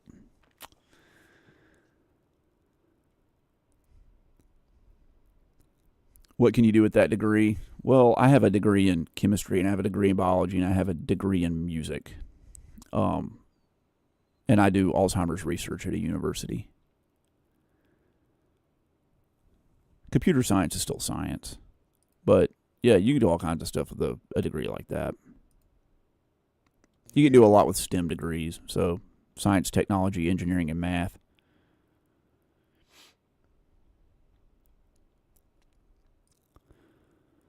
Here's the problem. I wouldn't mind getting an editor for some of my videos. I don't think the ones where I do like my standard videos like gameplay stuff and pickups videos would be edited the same, but I want to get an editor to edit down my live streams into like highlight reels because I've never done that. I'm sure somebody could like kill that.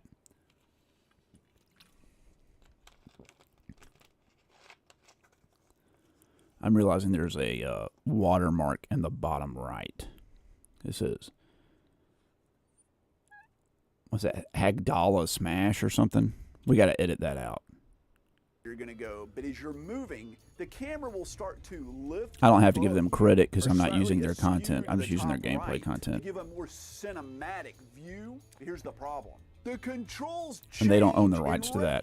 To where the camera's going. What the freaking crap? What the freaking crap? So instead of just going in a straight line, now you have to move with the analog stick in like a semicircle based on the way the camera is moving randomly.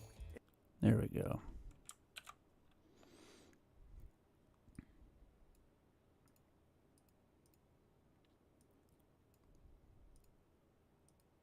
Not that I don't want to give them credit, but if I ask for their usage of their video and they're like, no, then I would have to use different videos for this. I mean, they don't own the rights to it, so you don't own the rights to the gameplay footage or your gameplay. But they do own the rights to this logo down here, so we got to cover that up. Camera is moving randomly, and you don't know how it's going to move. You can't predict it. You have to react to it. And in a game that's as pinpoint precise as Super Monkey Ball, that's too hard to do. It's like the people that developed this game never played a monkey ball game. We can get in a couple more levels. Let's see here. What do I want to do? Let's find one of the later levels in the game. I did beat Super Monkey Ball Banana Mania, and it was... I did not have a good time doing it, I have to say. Let's do this level here. 9-1. That seems pretty deep into the game.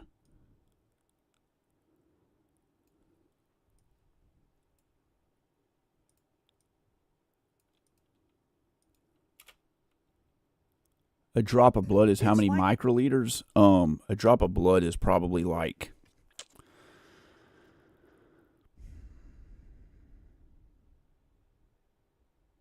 maybe 100 microliters, something like that. So 35. Mercury Cilius says 35. Yeah, 1 microliter is such a small amount, like it's not practical. It's a very small amount. Oh, I must be smart. Thanks. I appreciate it. You couldn't tell from my talking. I'm sorry to hear your grandmother had that, Mercury. It's hard. It's really tough. That's the reason I do it. I've been doing it for 17 years. Never played a monkey ball game before. It's like they took it as like we're making progress, but it's slow. Instead of the hardcore gaming experience that it is. I know the aesthetics don't look like it is, but I don't really know of another. Well, that was fast. But it wouldn't be a monkey ball gameplay video without somebody just running off a ramp and landing in a impossible spot and getting like a 2-second time. Let's end it with a scene like that's similar to the one we started with. That might be kind of nice. I think everybody's got the gist that this game's hard as hell, so we don't have to like show off. Like, here's the final bonus ultra level. Here we go. Don't look like it is, but I don't really know of another game that requires such precise movements on a controller. Jesus, look at this crap. This game is a disaster, and they patched it later to make it better, but it's just not good enough. I've seen videos of people that are like world record holders or world record holder contenders on Super Monkey Ball 2 that can't beat early stages on Banana Mania because the physics don't make any freaking sense. That's a good spot where the guy's failing to get up the ramp. I like that. Perfect. We'll do a little fade out here. So here's my solution to fix the watermark in the bottom right. You ready? We're going to do something we've never done before.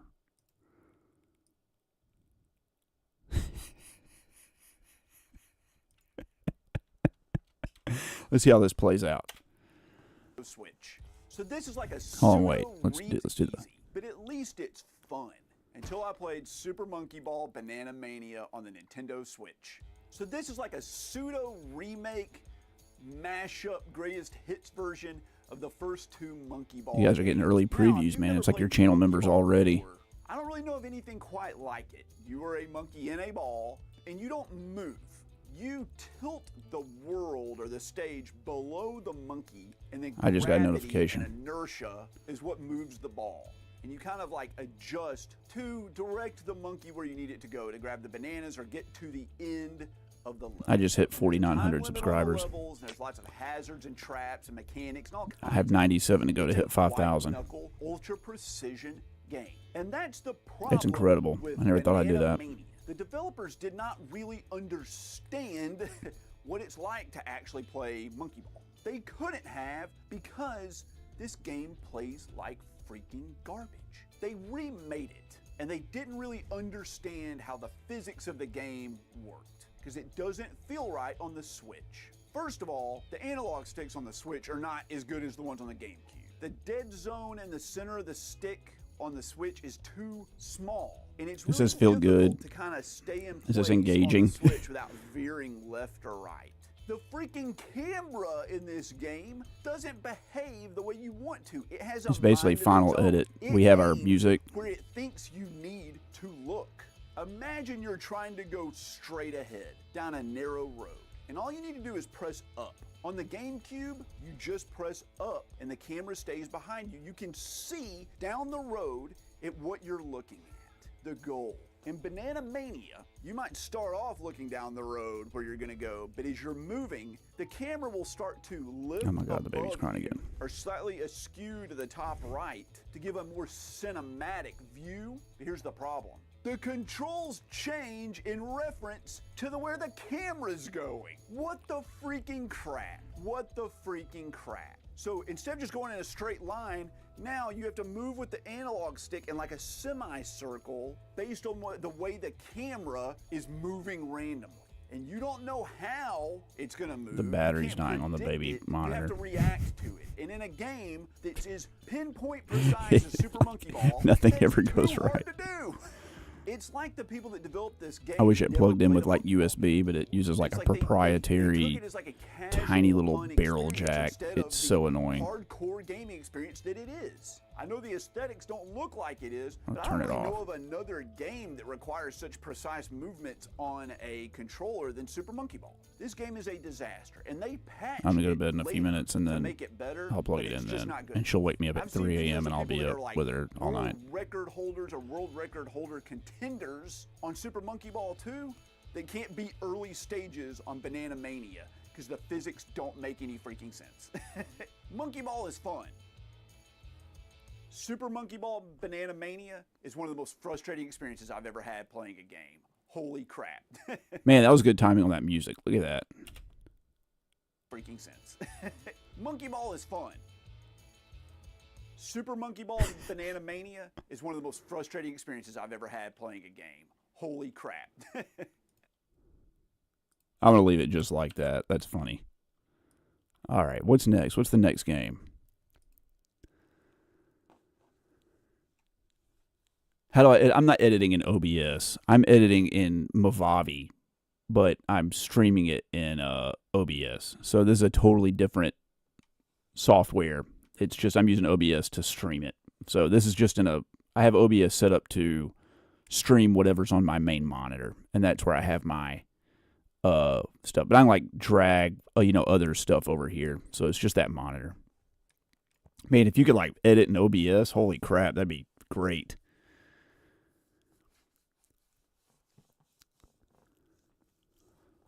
Let's see here. You just subbed. You just subbed to me, or you subbed to RNG? Oh, you subbed to me. Thanks. Man, not a lot of people sub through my streams. That's great.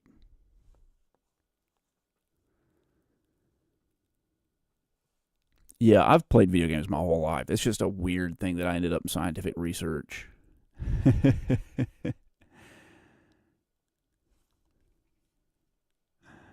I'm glad you guys like my delivery.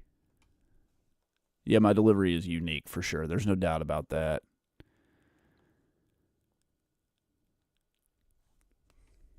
How is my setup? My setup for what? Like streaming or gameplay in general? My streaming setup is not that big of a deal. I've got all the standard stuff that normal streamers have. Here's one I I have a PC here, and I have an old CRT computer monitor that I use all for all my gameplay stuff, and I have the Logitech, what's it called, Lumen for lighting or whatever. You can change like the colors on it and the intensity of it, which is nice. And then I have one of the expensive Logitech webcams, which I don't really like. And then my $1,000 microphone. Here's one I played recently, and I actually reviewed it in one of the first videos I ever did on this channel. It's from a classic series, one that's known to be really hard. It's Contra 4. It's Contra 4 on the Nintendo DS. Oh, yeah, man. Contra 4. This is going to be hard to find gameplay footage of this because it's a DS game. Let's see here. Let's Google Contra 4 gameplay. There's a copy of the full freaking game, dude. God, that's going to look weird as crap, man. It's going to look so weird. Because it's going to be like in the dead center of the screen. I mean,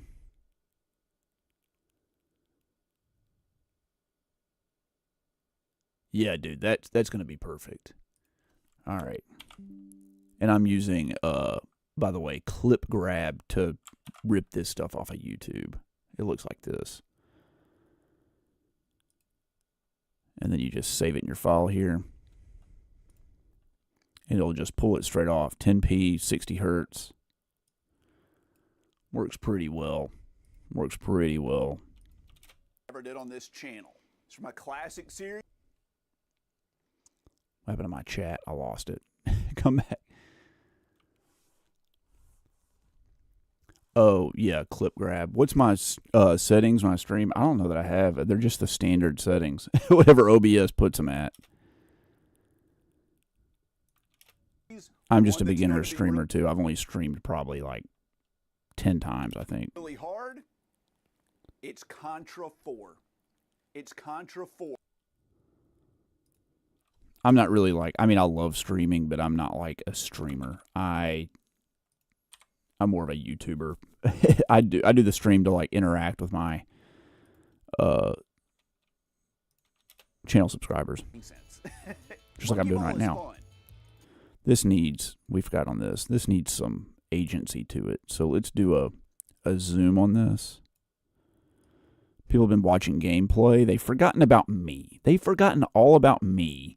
So let's do a zoom in on my face to draw them in. So it'll feel like this. The physics don't make any freaking sense. Monkey Ball is fun. There you go. Super Monkey Ball Banana Mania is one of the most frustrating experiences I've ever had playing a game. Holy crap. Here's one I played. There you go. That felt good. I liked that. Yeah, you can change the kilobits, but your internet service provider is going to determine what it goes through at. So I just set it for like normal, standard, recommended, and then friggin' YouTube lowers it down. Like YouTube will lower it to your ISP, so it's fine. How's it look right now? Because I've got a warning up saying that it's like 1/3 of what it should be. Can you see me okay? Does it look good on the stream? I don't know. I've never been able to watch one of my own streams live. Have no idea what they look like. Hope they look okay. Recently, and I actually reviewed it in one of the first videos I ever did on this channel. It's from my classic series, one that's known to be really hard. It's Contra 4 on the Nintendo DS. There we go. So let's go over here and let's find, where is it? Contra 4. It's not in there. Oh yeah, here's what we need. We need this. We need this clip right here. We need this. Here we go. This is the clip of me putting down all the games. You got to show the real game. It doesn't count if you don't have the real game, right? Man, we're getting to the end, I think, of this video. Delete that. Then let's remove the audio from this. Let's grab it. And let's scroll back. Where are we? Right here. Be really hard. It's Contra 4 on the Nintendo DS. That was weird that I picked it up so quickly, but what are we going to do about that? Let's cut that off. We'll move this right here. We need a sound effect.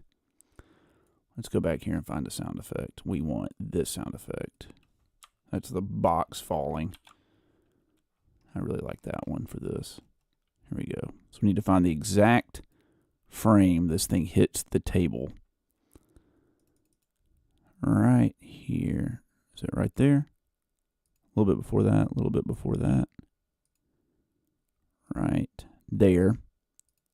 And we'll do our sound effect. Let's see what it sounds like. It's Contra 4 on the I love it. It's Contra 4 on the Nintendo DS.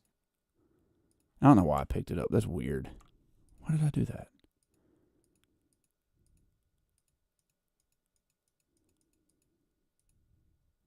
I picked it up and I set the freaking thing back down. Let's actually shift that here. That's not what I meant to do. It's right here. Why did I pick it up? I don't understand why I did that. Right there. Right there. There. Here we go. Let's see if this is it. It's Contra 4 on the Nintendo DS. That looked good. Okay. Oh, man. Contra 4. Did you guys play Contra 4? It was really freaking hard. It was a really hard game. It's Contra 4 on the Nintendo DS. All right, what am I going to say about it? Way Forward actually developed this game. Okay. Let's see here. Catching up.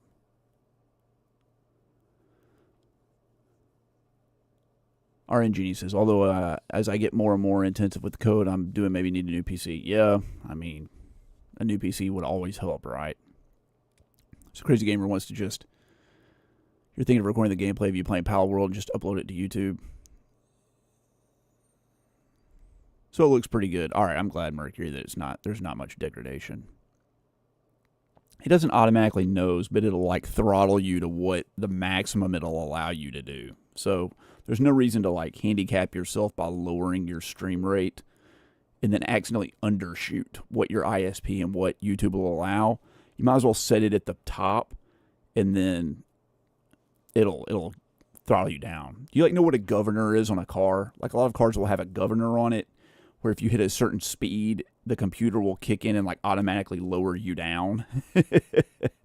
So if you hit like 120 miles an hour, the governor will kick in and lower your speed down to 70 miles an hour. YouTube kind of does the same thing, and so does your internet service provider. So there's no reason to say like, I'm only going to drive at 50 because I'm afraid of hitting the maximum of 70. Just hit the max and then they'll lower you down as they see fit. There's no reason to like harm yourself. There's always a chance that it streams really well.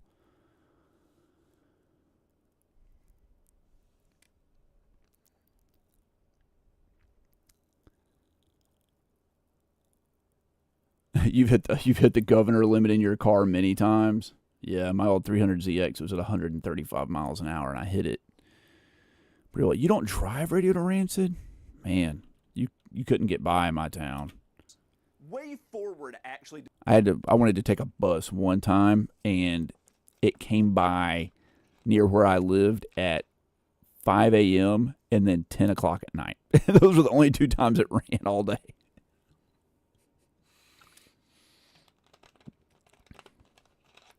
And it went to 2 locations. Both of them were shopping centers, like about 8 miles away from where I needed to be.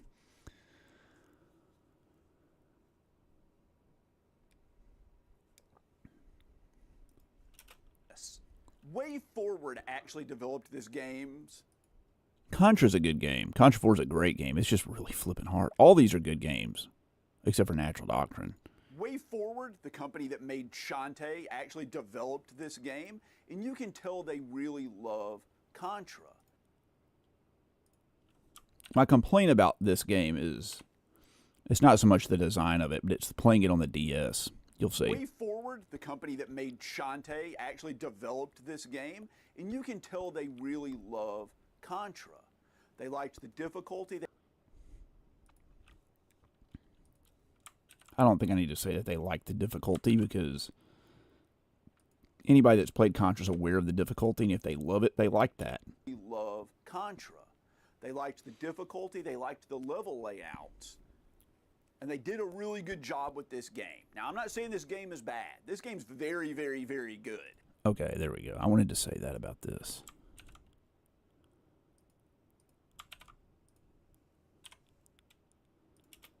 And they did a really good job with this game. Now, I'm not saying this game, they really love Contra. And they did a really good job with this game. Now, I'm not saying this game is bad. I don't need to say that they really did a good job because I just said that the game is good. Now, Now, I'm not saying this game is bad. This game's very, very, very good. Every time I repeat myself, I do it 3 times. But it has 2 huge... There we go.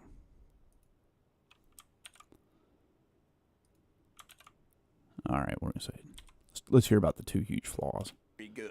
But it has 2 huge flaws that make it, in my opinion, one of the tougher Contra games I've ever played.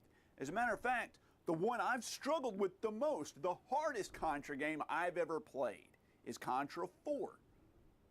Flaws that make it, in my opinion, one of the tougher Contra games I've ever played. I've worded that strangely. I was like, it's one of the tougher ones because I wanted to not say it's the toughest, and then halfway through my statement, I was like, it's the toughest. I don't know why I did that. I tried to, like, ease into it. I don't ever want to say, like, something is or is not, because it's a matter of opinion.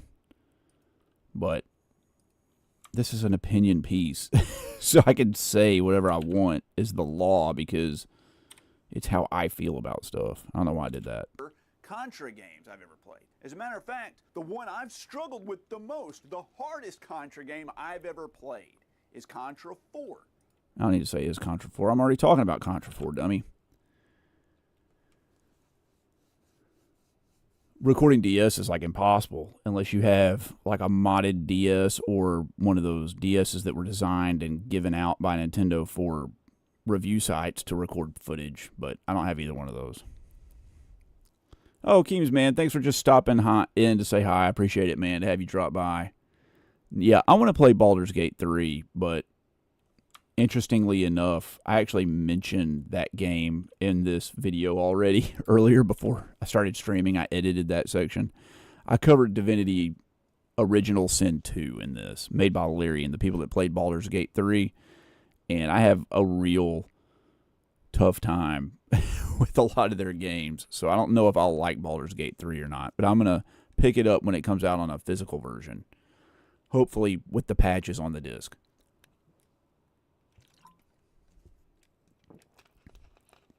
I'll just have to play it late at night like I do every game. Let's see here. DS emulator. I mean, you could use a DS emulator, but I don't like to play on emulators. I'm very, like, picky. I want to experience the game the way the designers wanted me to experience it. And playing on an emulator is not the way they wanted you to do it. WayForward wanted you to play this on a DS, and I'm going to play it on a DS. I have to, unless I can't help it. I'm sure there's a lot of nudity in it. Sounds fantastic. What RPG doesn't have nudity in it? But no, I'm fine. Games I've ever played. As a matter of fact, the one I've struggled with the most played. There's 3 modes of difficulty I've ever played. There's 3 modes of difficulty. There's easy, there's normal, and there's hard. Why would I even say that? I was like, this, you would expect that. I started with easy, and it was still fairly tough. Now, I don't have to say that earlier stuff because obviously if I started with easy, there are multiple difficulty modes or I wouldn't have said anything about it. I started with easy, and it was still fairly tough. But the problem is when you beat the game on easy... What are we down to? We're down to 42 minutes in this video, so we're getting there. If we can get down to 35, I'll be happy. I don't know that we're going to hit it. Fairly tough. But the problem is when you beat the game on easy, it only lets you play half of the game. Yeah, that's what my annoyance was with it.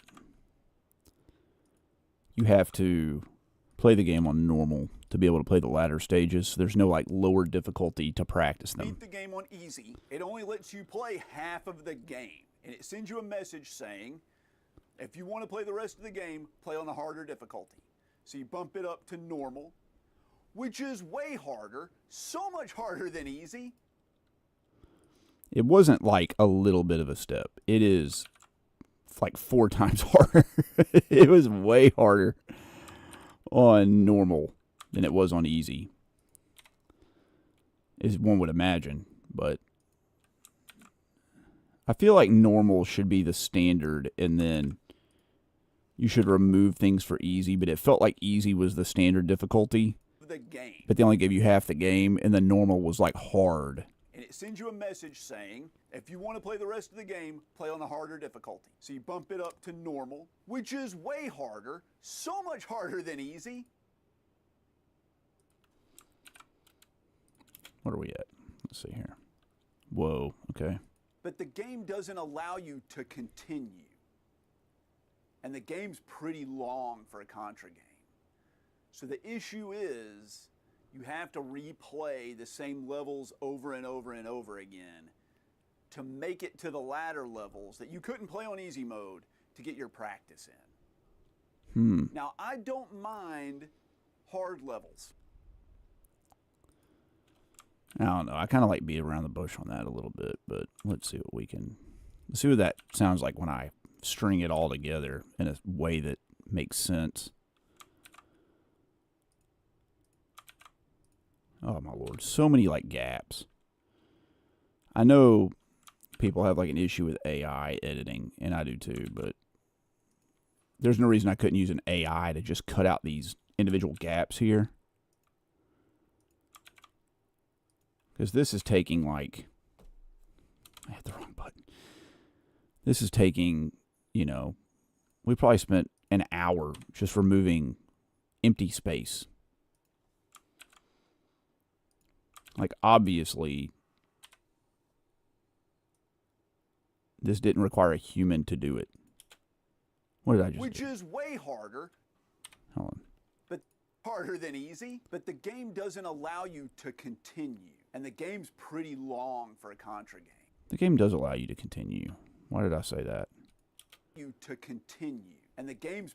I probably meant to say that the game only allows a couple of continues, but we'll cut that out.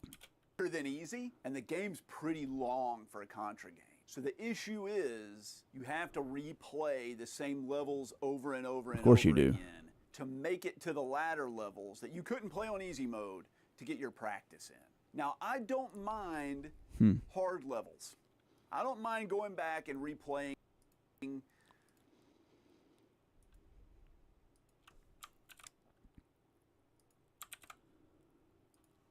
I wish there was just a better way. Like, it didn't give there's no way to practice the later levels on an easier difficulty. So I felt like you would spend an hour playing up to like the final levels, and then you get to work on them for like 2 minutes and you die. I don't mind going back and replaying harder levels again and again to get better. But what they needed to do was let you play the whole game on easy mode so you could practice those latter levels and get the layout of them. I said ladder. I said later. Ugh. Why would I do that? Why would I say ladder levels? Okay, fine. Fine, be that way. Let's check chat.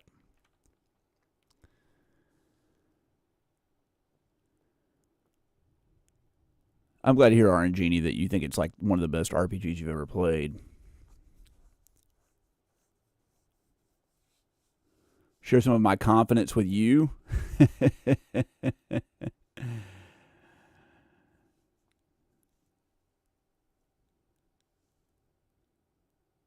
I'm not hiding from the baby. I'm on baby duty right now, but she's at least asleep, I think. All right, man, Crazy Gamer, you have a good night, dude. Thanks for coming to hang out. I'm not going to play any of the Trails of Cold Steel game, dude. I played Trails of Cold Steel 1 on the PS3, and I did a video about how I got pissed at that game. Let you play the whole. And I'm mad you have to play like 150 freaking games in that series to know what's going on. What they needed to do was let you play the whole game on easy mode so you could practice those latter levels and get the layout of them and train your skills up to have a better chance at the harder difficulties. And they didn't do that. That's awkward. That's like a wooden... I think I was getting tired as I was like filming this, and I like ran out of clever things to say, so I'm just like rambling. Like, try to think of something hard to say about this game. You need to say at least 2 hard things. The main complaint I have about this the early levels comes you can next. Practice. The latter levels, you just got to get good. which I'm able to do in Contra games usually, but I had an issue on this one. Okay, I'm getting to the real crux of the matter now. Them and train your skills up to have a better chance at the harder difficulties. And they didn't do that. The early levels you can practice. The latter levels, you just got to get good. Yeah, okay, that's fine. Here's the real issue, though. It's the DS itself. Get good, which I'm able to do in Contra games usually, but I had an issue on this one.